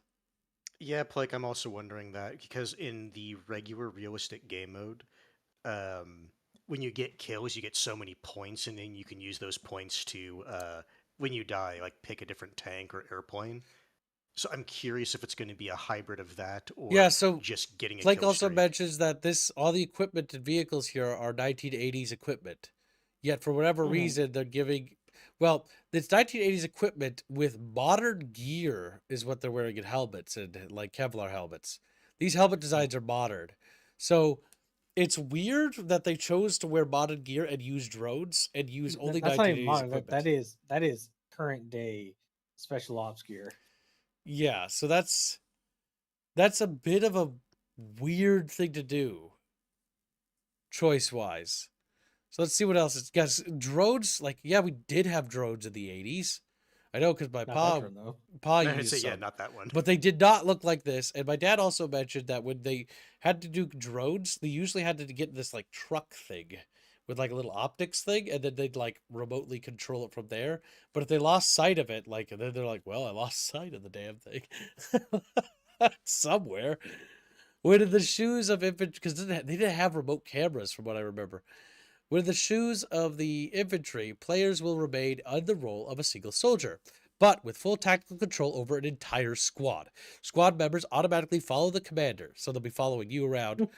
And it's just enlisted being ported over. Yeah, pretty much. That's much. what Blake said earlier, that it's basically enlisted. And assist in all combat situations. If needed, each soldier can be quickly assigned to key positions with the press of a button. Just a few clicks allow a sniper to secure a point and deploy cover for their squad, while an assault soldier can deploy defenses and control possible attack vectors. So are they going to expand the controls a bit more? Because you couldn't really order the individuals around very well in the original enlisted.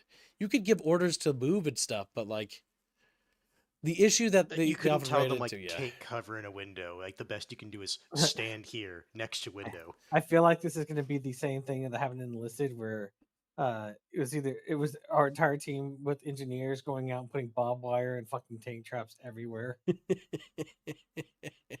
Yeah, Just fucking digging holes in the ground so the tanks fall. Yeah, they into it. just get No, stuck. until the enemy team grinded up enough, and then they just fucking played jumbos or tigers at max range.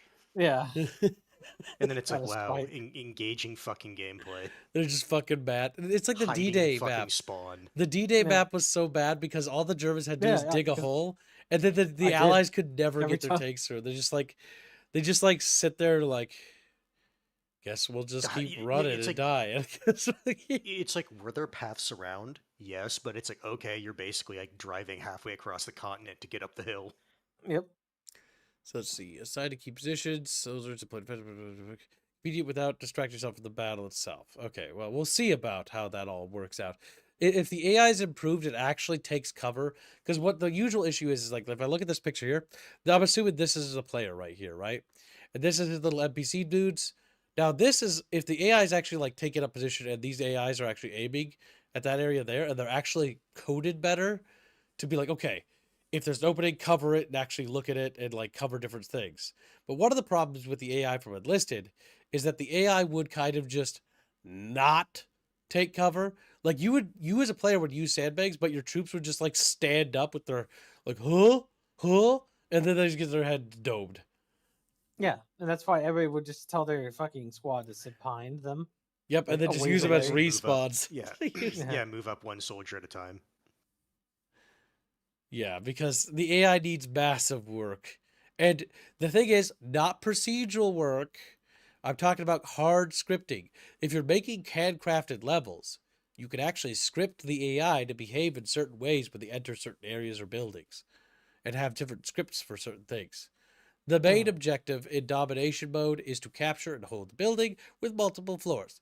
Clear each floor, seek cover, and organize your defenses. Tanks and infantry fighting vehicles can also capture some control areas, but they're quite vulnerable to urban close quarters combat. Their primary role is to support their allies and neutralize enemy vehicles. Each control building contains ammunition and explosive resupply crates for both defenders and attackers. Which platforms is the closed beta taking place on? Launch PC players, Windows, Linux, Mac, PlayStation 5, and Xbox Series consoles will be available to participate as well. Since infantry mode is still in development, some functionality will be limited. The CBT, cock and ball torture if you will, ultra-low graphics setting will not be available at the start of the testing, nor will ray tracing mode be available for console. There's so much exciting stuff ahead of you. We're going to tickle you with our cock and ball torture. What the fuck? Why would they write that?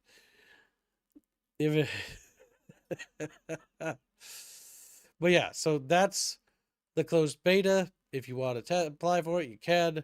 And yeah, I mean, it's an interesting concept. I'd like to see it. And who One knows? thing I will say Go ahead. is because Gaijin was helping with Enlisted a lot, hopefully they'll learn some of the lessons that Enlisted learned. But we'll see. Yeah, hopefully. I mean, there's a lot to learn from those mistakes. The issue is, though, because, okay, let's talk about War Thunder one last time. So War Thunder, you have different nations. You got Russia, Germany, Britain, America, Japan, and a bunch of other countries. The traditional majors, Italian. some minors. Yep, you have all the World War II majors, and then it starts including other nations from the modern timeline as their armies get more unique, right? So, Or unleash. how are you going to theme these multiplayer matches? Is it going to be like, Bucky and Hans and I playing, and Bucky's playing with fucking American gear, and Hans is playing with Japanese gear, and like Fuck we're off, just. I'd never pick Japan. I know, but that's an example. Like we're all able to I just know. pick whatever we want. Is that how it's going to work, or is it going to be like Enlisted, where it's like thematic nations fighting each other? Like if you're playing one side, you were either playing Allies or you were playing the Axis or Japan. Because to be honest with you, like the problem I see is that it's just kind of one of those things where it says that, well, then say it, Plank. Because you know what? I didn't see it, and I'm sick. So cut me some fucking slack, you son of a bitch. It said U.S. and Russia, basically. Is the two No, factions. no, that Yeah, was for the it closed beta. said He's no, talking stop. about later. So it said that you could pick the equipment for that. It didn't actually say that you would be either or when I read that, because the way it was written was basically like the infantry mode will feature a preset vehicle soldier squads with each side equipped with U.S. and Russian military equipment. It didn't say that you had to be either or. That's cringe. Death. I will say, if it's anything like regular War Thunder, it might be mix and match. It shouldn't be, because a mixed and match is gay. You skipped the part where it says that. Oh my god, I'm gonna kill you, Blake. CBT So let's see. How does the closed beta testing work? Blah, blah, blah. So, CBT battles, I fucking hate that. It's a terrible abbreviation. Take place in the events and tournaments section from the hangar on the specially created detailed location in 2 game modes. These game modes are arcade and realistic. Arcade features markers for soldiers like Dorito chips, basically, and vehicles with mixed lineups, while realistic has no markers and nation versus nation setups. Okay, so the answer is arcade will be whatever the fuck you want, and then if you want realistic, then you click realistic, and it'll be nation v nation, and there'll be no Dorito chips either, which will make Bucky happy because then they can't, snipe him because there won't be a Dorito chip above his head, as well as different. That would be nice. Dorito chip. I maintain for me, there are some things I like about arcade, but my biggest annoyance with arcade is the auto-targeting in arcade. If they didn't have that, I would not mind playing arcade more, but because of that, I tend to prefer to play realistic over arcade. Yep. No, I get you. Like, if we were to do this, like, I would do realistic, because nation versus nation is way cooler, because then we could be US v Russia, which is way more interesting than seeing Russian shit next to American shit, which is just kind of like, hold on. Disgusting. It'll be fake Russia. Fake Russia. Yeah, because they'll be slightly able to compete. That's the problem. Yeah. Also, as to whether or not they're going to have Russian bias, I am sure Stellinium will be given to every Russian trooper in their fucking armor. Yeah, and their face will have an invisible Stellinium shield. Let's see. Vehicle lineups, realistic, mixed lineups. While realistic equipment and vehicles depend on the selected nation, all weapons and vehicles in CBT, God damn it, will be monitored at the start of the closed beta. Participants will have access to 2 playable nations and presets containing small arms, engineers, and special weapons, as well as combat vehicles from 2 countries, the United States of America and the USSR/Russia. Infantry from other playable nations will gradually be added to the game over time. So they're going to have different setups. So we might even get like Taiwan, where we could be like Japan versus China. You know what I mean? It'll be interesting. You could do some serious like hypothetical matchups there. That would be interesting, and then they would lose a lot of funding. Thank you for the donation, Rasmus.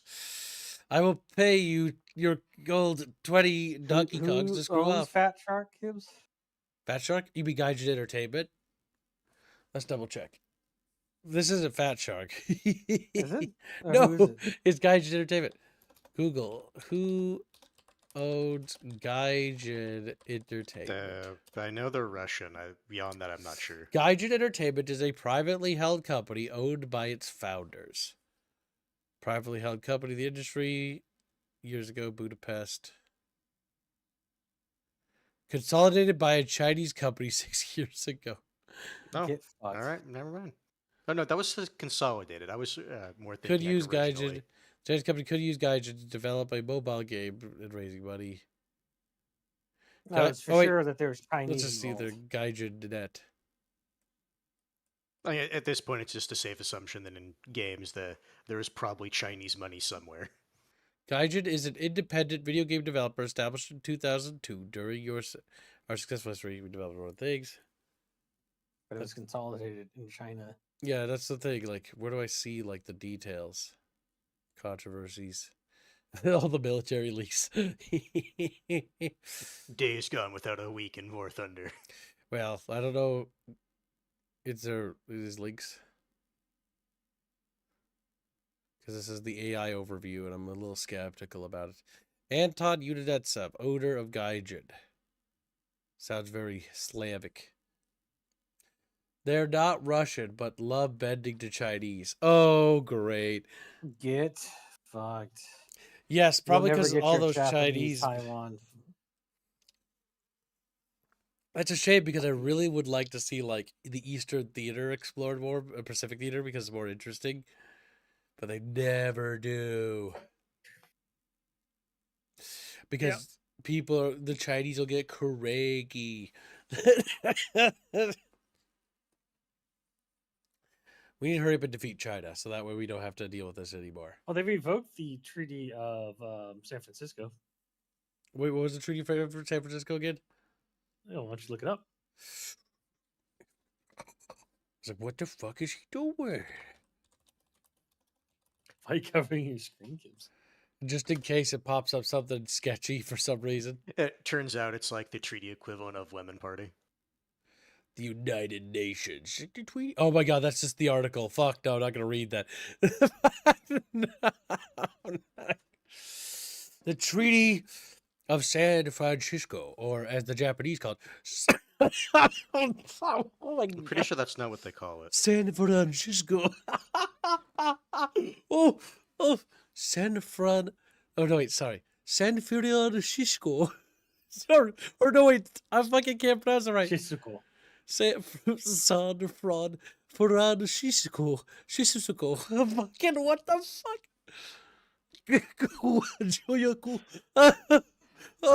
The classic English. Oh my god. Cursed. A gaijin is literally a Japanese word for foreigner. Yes, it is. All right, so let's see. Ending the legal state of war, military occupation, and providing redress for hostile actions up to and including World War II. It was signed by 49 nations. Okay, so this is basically the accord we signed, which allowed us to military occupy them. So it limited the military, right? That's what it was. Not only that, all land claims that were contesting South China Sea and everything were revoked under this treaty. Like Japan gave up all of its claims on everything. And now this treaty's been revoked, so that means with China came out and said that that this treaty was null and void because China was not a part of it. Huh? Motherfucker, we're the one that made them surrender.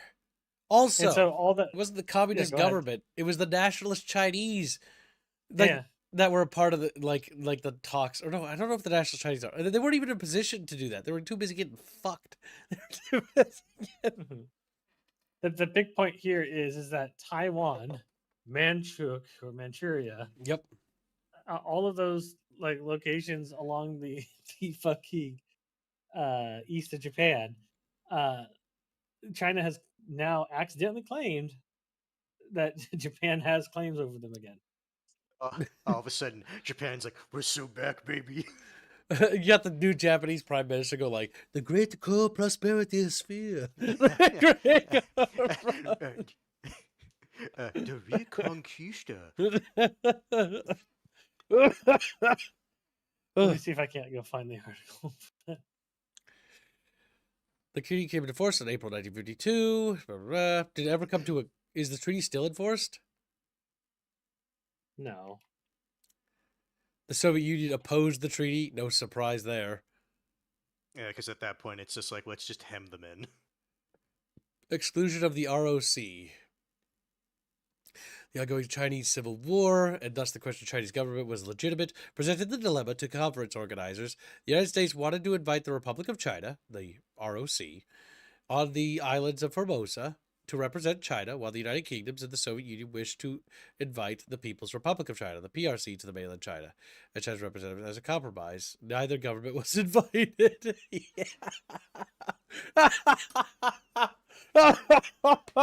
That's funny. I found it. I'll post it here in the stream room. They weren't invited. They're mad about it. Like, we. There you go.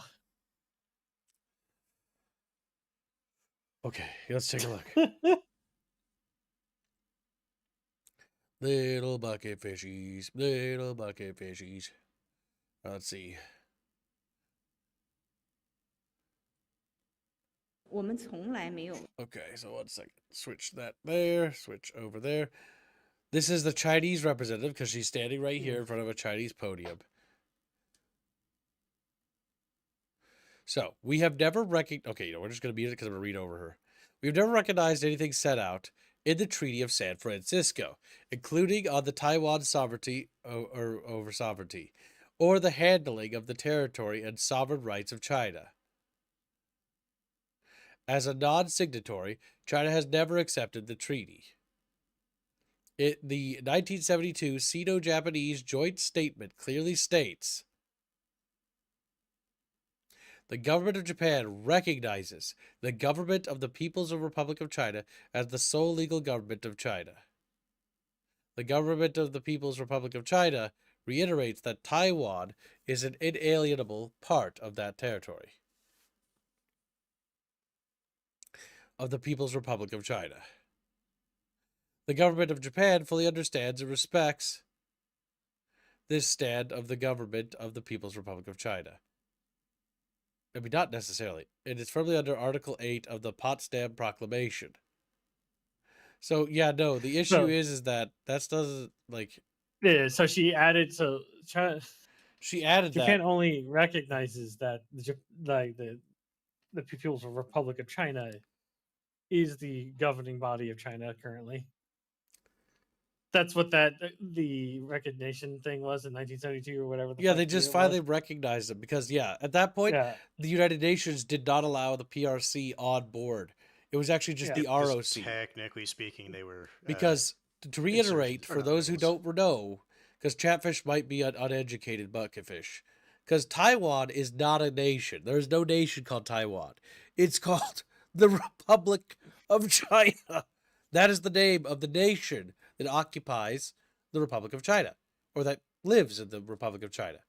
It's the same government that China was always. It's the continuation of the legitimate government of China. The illegitimate bandit government, also known as the PRC, is the illegitimate government of mainland China. Sorry, I'm just remembering the quote where you got that from, those communist bandits. Yeah, I'm literally just quoting the actual official government, the Republic of China, the legitimate government of China. But yeah, there is no nation called Taiwan. And the reason why the People's Republic of China wants you to call them Taiwan is to delegitimize the Republic of China. I know it's a bit confusing because PRC and ROC are kind of similar. But it's because the word games are very important to them. Yes, the word games are important. There is no Taiwan. There's only one nation of China, and it's called the Republic of China. Not the People's Republic of China, the Republic of China. But yeah, basically, the Chinese spokesman here, she just said that they've never recognized the fucking treaty of San Francisco. Which means that they don't recognize that Japan lost sovereign claims over their territories. Yeah. Including the disputed islands. What are they called? Next to Taiwan? I can't remember. They want those islands too. Yeah, and like 20% of China mainland. Yes, Manchuria. Which, honestly, Manchuria doesn't really belong to China, actually. It should be its own sovereign state, but whatever. Because the Manchu aren't Han. They're different people. Not to mention Greater Mongolia. Just like, Greater Mongolia. Because technically... East Turkestan should be released, and Tibet should be sovereign, and Manchuria should be sovereign, and territory should be returned to Mongolia, and then whatever's left is China. Yeah. It's still a pretty big nation. They don't even want to call them Taiwan. They just want you to call them Chinese Taipei. Well, they're trying to get you to get them to call them Taiwan is a step one, because the bigger insult is calling them the Republic of China. Which terrifies them, by the way. Which is really funny. Because you can always tell when you have one of them Chinese players in the game. You just say stuff like that and they get so butt mad. So yeah, it's just the bandit thing. Kim's going full Tridon on China. Listen, if we could make Hungary into a small, adorable little cute nation that's cute as a little button and now behaves correctly, then I think if we do the same thing to them, because look at when Hungary spurred out and went full communist and tried to convert the Balkans into communists. The Treaty of Trianon happened. It made Hungary into a little button. And now Hungary is well behaved, small, adorable, and it knows to stay in its lane. The chins will return to the throne, kids. The Hungarians are like, we're going to be okay, and we're going to be a nice little country now. We're going to be the chins must return, Gibbs. The Habsburgs. Rise again. Like a chin juts out of the fucking ground of a graveyard. Yeah. They pull off their masks where they're hiding their double and triple chins. Indio says, this reminds me that show hate China. Yes, Vietnam is actually a pretty good ally of the United States of America now, I believe. Mostly because they hate fucking China so much. Which, to be fair, eminently reasonable. We should, the big problem is with Vietnam, we should have always been allies with them. We should never have been at war with them. It's the stupid French's fault. The fucking French. America, help us out. I don't know why they're sounding Chinese, but for this skit they are. America, help us out. And then it's just like, okay, we peace out now. Yeah, because if I remember right, Ho Chi Minh, the communist dictator for Vietnam, was actually super pro-US, if I remember correctly. Because the reason is he saw them as the long-term ally against the Chinese. Which, to be fair, accurate. If I recall correctly. Correct me if I'm wrong on that stuff, Bucky, because I'm a little rusty when it comes to my Indochina lore, because I know you're pretty well read up on the Asiatic history stuff, at least in terms of modernity. Modernity. Modernity. Ugh. Pronunciation words hard. Ooh, breathe in and out. Ooh. Box Rebellion 2, but there's no rebellion. China will grow smaller.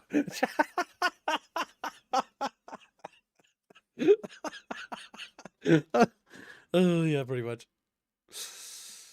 It's Charles de Gaulle's fault. Charles de Gaulle is one of those characters in history that, honestly, like, if you read up on him, he's kind of a bastard. He's kind of... You know what, kids? That's why he has a whole airport. Yeah, when I read that name, I unironically just think of the Cardassians. Yeah, France made an entire airport for him. Imagine that. And I fucking hate that airport. So not to delve too much into geopolitics, but what I find interesting, chat, is that China's doing a big flustering movement against, what do you call it, Taiwan right now, to purely distract their people on external threats rather than internal problems. Because, yeah, they're going through food shortages right now, and their economy's, like, not doing well. And so anytime this happens, fair, they immediately, like, bluster and, like, look at the external fault, the problem. Obviously, it's Taiwan's fault. And what's funny is the Taiwanese prime minister, if I remember right, or was it president, basically came out and said, I think China should probably focus on its own problems. It's just funny. The funny thing is, people always say it's just like, oh, like, look how strong, like, China. It's like, dude, like, they're basically, like, one, like, bad day away from, like, collapsing in terms of, like, economics. And The all only that. thing is that, like any regime, if they're going to use external war, they're going to only use that as a last resort to keep the regime in power. Unless a coup Feed me happens. the Three Gorges Dam. Yeah, with that being It's like one destroyed, of the it'd be most over. well known. It's like, yeah, just aim there. Trust me, it'll work. It would literally destroy the country. Destroy the Non-nuclear too. Like, you just let. Yeah, it means it can be reclaimed after. If the Three Gorges Dam is destroyed, it's over for China. Like, literally. How dare you compare Cardassians with the French? Look, maybe they shouldn't have similar naming conventions. That's all I'm saying. Damn. De Gaulle took Patton's credit for freeing Paris too? Yeah, I know, he did. Fucking little cheeky bastard. It was the Americans that freed Paris. But don't you Yeah, know that and China then, like, is if I 5 to remember 10 right years after- ahead of the West? Yeah, in fantasy novels. Yeah. As I'm watching the videos of Chinese buildings like Collapsing. crumbling, and it's You wanna getting know what worse and worse. You want to know what I always think of when I hear it's like China's so strong? I remember their stupid fucking promotional video. Was it for their new rifles or was it for their ammunition? And it's just fucking tumbling ammo that they're showing in their own promotional video. Magic Chinese bow, it's secret. Bullet tumble down range. They hit the target sideways for more damage. Maximize a target's damage. China will grow smaller. China will grow. Oh my god. Catfish are so seaweed. China's 10 years ahead of the West. That's why they still have to steal our technology. Oh no.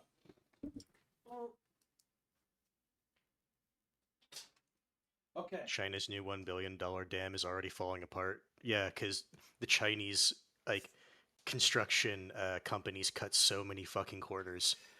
So I learned a lot about Chinese construction stuff because Salah is one of our Thai artists who works on our game, right? And he draws stuff for you guys, chat. But he used to work for a construction company as like an architect dude. And he once went to China. And the thing Salah has to say about Chinese like construction projects and how their infrastructure works and how he's like that country is like oh my god. I've never seen somebody be more racist towards Chinese to people than he's like, people call Americans racist. No. Asia, way more. I mean, to be fair, Salah is one of those Thai that what do you call them? Like super pro US. Yeah. Because Thailand's got that split where like they're either Cedo simps or they're Amerisimps. Salah's an Amerisimp. But that he said he became that way after he visited China. Yeah, I was on the fence, and then I saw the people there. The disgusting, vile So people. I'm gonna have to go find that video. I watched a video of a Chinese construction site where the workers were showing off their tape measures, and none of their measurements lined up on the tape measure between 3 people. God damn it! It's called variety. We are the bucket god. We Chappers are just changing general's quotes from the Chinese. The measurement between these 2 fucking supports is 12 feet. Wait, which 12 feet? Exactly. There's no standardized tape measure links, apparently. Indio trying to be that little fucking Brazilian so long mercenary. As the numbers are there, it doesn't matter. He says, I'm pro-US as long as the currency is good for me. Shut up, Indio. You're a big Amerisimp. I know you are. I've converted you. You used to be very, like, meh about America, but you take American mud-muds very well. Like a good little slut. He's like, good,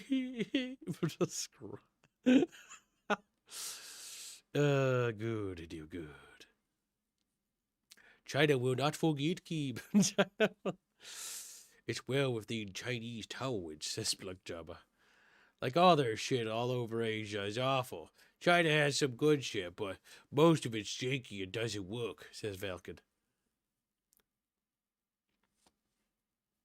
The Hippo Genevieve tries to claim that America's good at racism. I mean, if you've seen like Asian people talk about other Asian people, oh my god, dude. It's on a whole other level over there. No, unironically, I will always point to the Chinese washing detergent commercial. Yeah, because like Salah, he's Thai. He doesn't like Chinese, right? And Sho, she's Vietnamese, our Vietnamese artist, and she fucking hates China. I think it's almost universal for most like Indo-Chinese region people. I think they all hate China because China's like the big bully. China will eat them if given the chance. Gives commissions people based off whether or not they can say, I fucking hate China in call. Can you read this? Can you read this line to me? I hate China. I mean, pretty much all our artists. What was it that Sho said when she got her first paycheck from us, from the Chatfish? I love America. It was something like that. Because she didn't believe the amount of money. Because she's always been paid, because Korean artist stuff, right? By Koreans, which they don't pay that well. But we Americans, on the other hand, are on a whole other level. So when we pay, the dollar destroys the dog. Master Morty says, it's funny whenever I see Japanese or Korean immigrants here. First he says on, then he corrects it to in Georgia, talk about the Chinese. You know what's great? You know what's absolutely great is hearing Chinese immigrants from the United States talk about China. Where they're just like, China's hell. Like, I remember it was like, oh my God. There's this one clip going around of this younger guy, right? Who's like, Dad, I'm Chinese. He's like, no, you're not Chinese. You American. You born here. You don't want to be Chinese.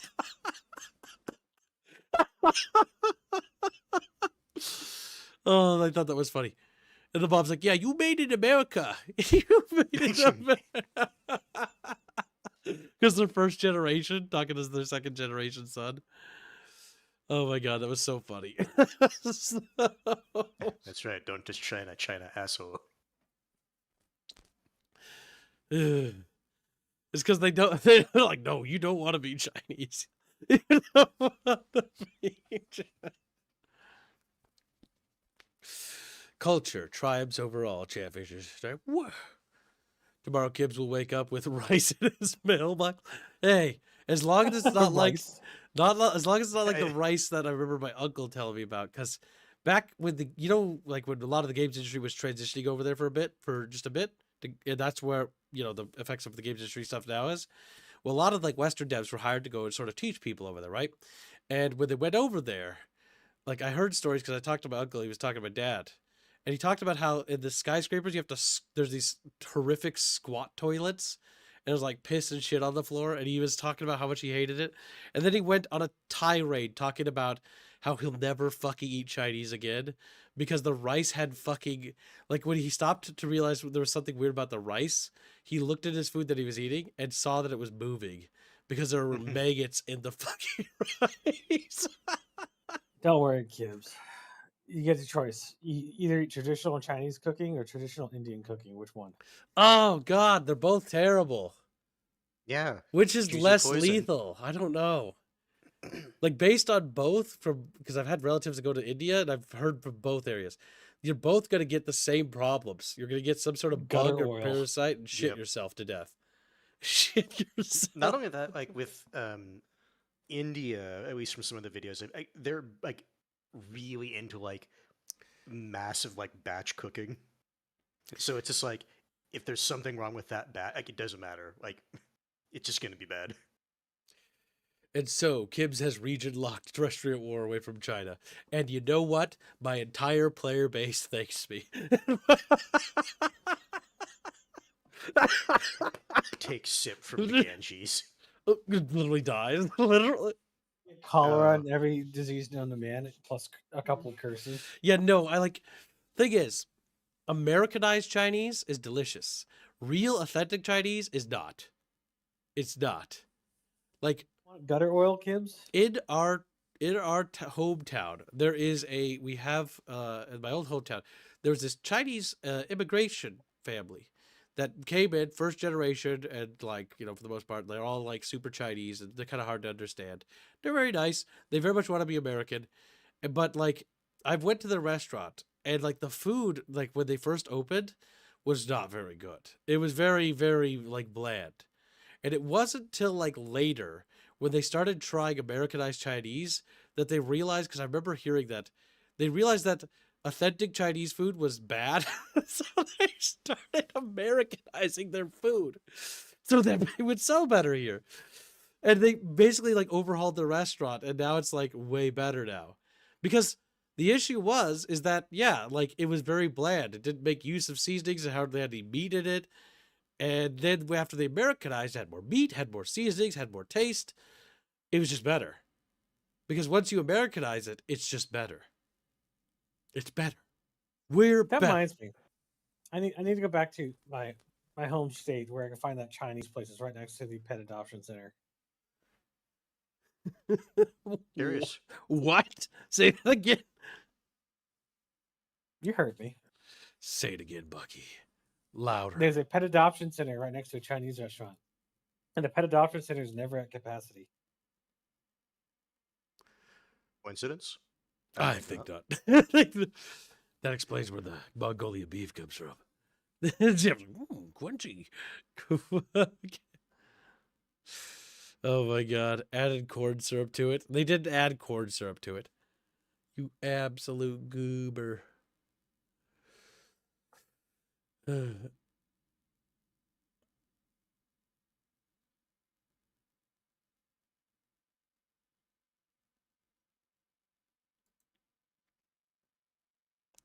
Oh, we have something to show, by the way, for the Call of Cthulhu campaign, which is planned to be next week on the 13th. I have something to show you. Chatfish. It's actually pretty big. Cthulhu. You're going to love this. A, B, C, D, E, F, G. This is going to blow your little fucking minds. Oh my god, it is going to blow your little Chatfish minds. Take a look, chat, and behold. Oh, whoops, it's not at the top. There's animated fishes on top of it. There we go. Do you see that, Bucky? Look. Look and behold. Yeah. You look kind of like a femboy, Bucky. Okay. Okay. But I'm just saying.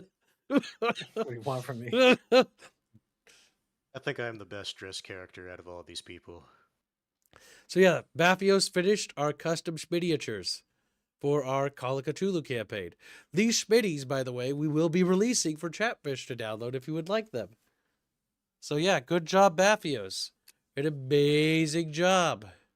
I just imagine my character walking up to fucking like Nazis or the Italians, and they read my hat and go, FBI.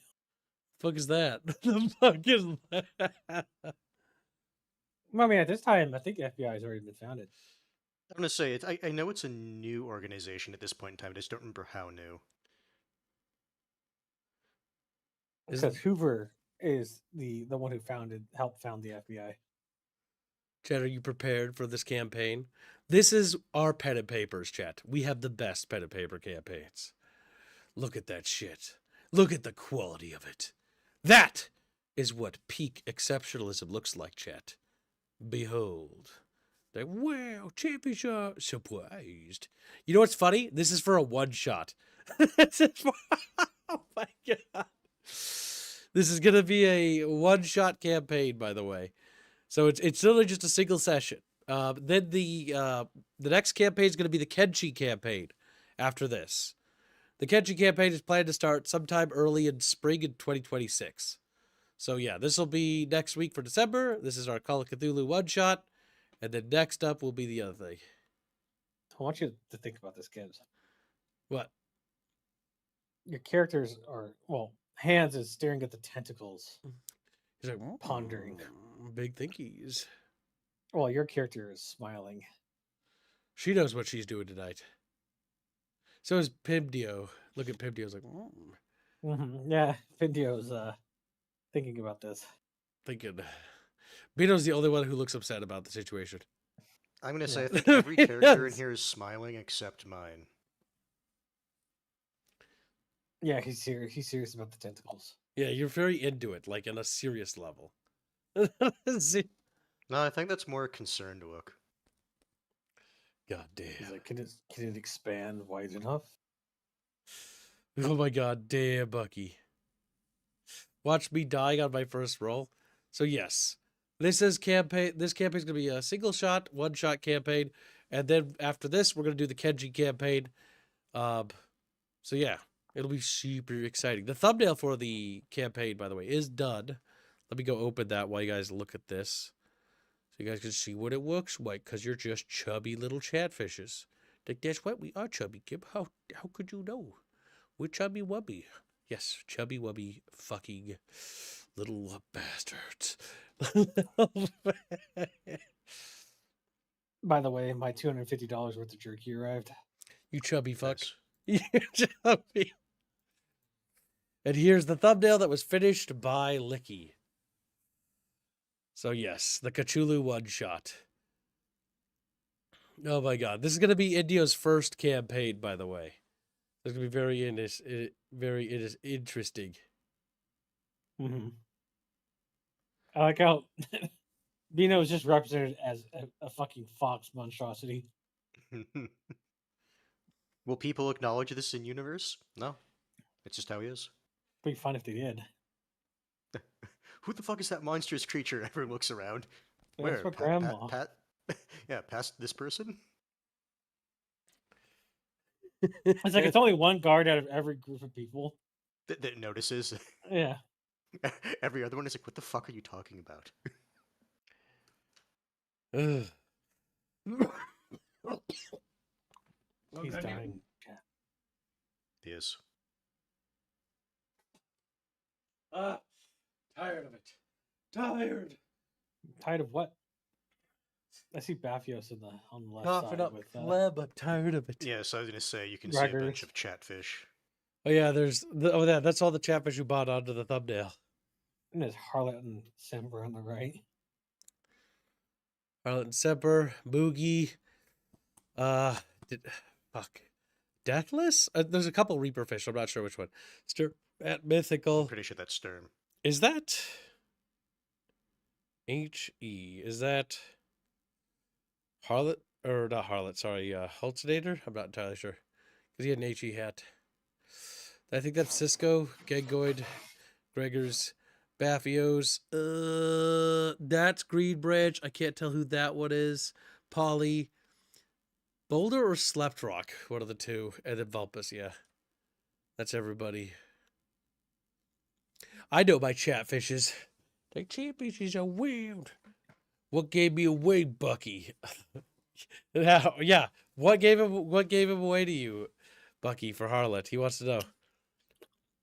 The tail. Damn. Not the feminine eyes, the big tits. No. No. No. No.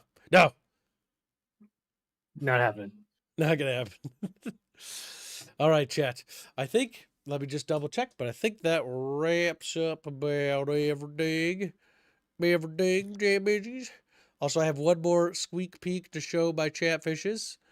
Squeak peek. Behold. This, okay, just making sure that. Yeah, so the Warcraft pinup that you guys funded is now in production. Behold, little fishes. Oh, you're the weird guy. Gotcha. What's the one Chatfish voted on? Chatfish chose this. The Night Elf Enjoyers screamed when they lost, by the way. They're like, ah! Night Elf Enjoyers, how could you let this happen? They're very bad. So yes, it's in production. Sal's currently painted it up, and it will be released soon. So a little bit of a behind the scenes, a little bit early for the Chatfishes. Next up on today's stream schedule, we're going to continue playing Helldivers, where we're going to play more of the lava stuff, which is going to be pretty fun because, you know, the new Helldiver stuff has been fucking awesome. Literally, the minigun is literally what I've been asking for. Like, it does seem like we're in that classical, we're so back continued. Like, oh my God. You know what I mean? No? The issue is the meme of Helldivers, where it's like, we're so back, the game is dying. It's we're so over. back, the game is dying. We're at the we're so backstage. All the new weapons are good. Not only Better good, Cisco. but everything's fun. Oh yeah, take care, Cisco. I'll just check one last time. All right, no, actually check hands. Is there anything new in the discussions? Are we good? Are we good? Tell me it. We're good? No, according to my thing, there is something new, but you already showed it. Okay, so we're covered. Good. You didn't show, unless this happened when I stepped away for half a second. Oh, Baffish want to show Chatfish one more thing. Oh, that's cursed. This might be released as a model too, chat. Oh God, that's fucking terrible. All right, chat. Looks like we got one more present for you. God, you're getting spoiled today with all this extra shit. This is actually really cool, though. Well, I don't know about the word cool, actually. But we'll fucking see. Take a look at this. I can't. God damn it. I accidentally fucking uploaded it to the wrong thing. 1 second. I misclicked. Okay, it's funny. Not the first time. It's funny, and if you guys understand this reference, you will be appreciative. Take a look. We can't see. Good. There. Holy God. That was made for Indio. So Indio has a little bit of a bonus, basically, you know. Bonus. That does look like Indio.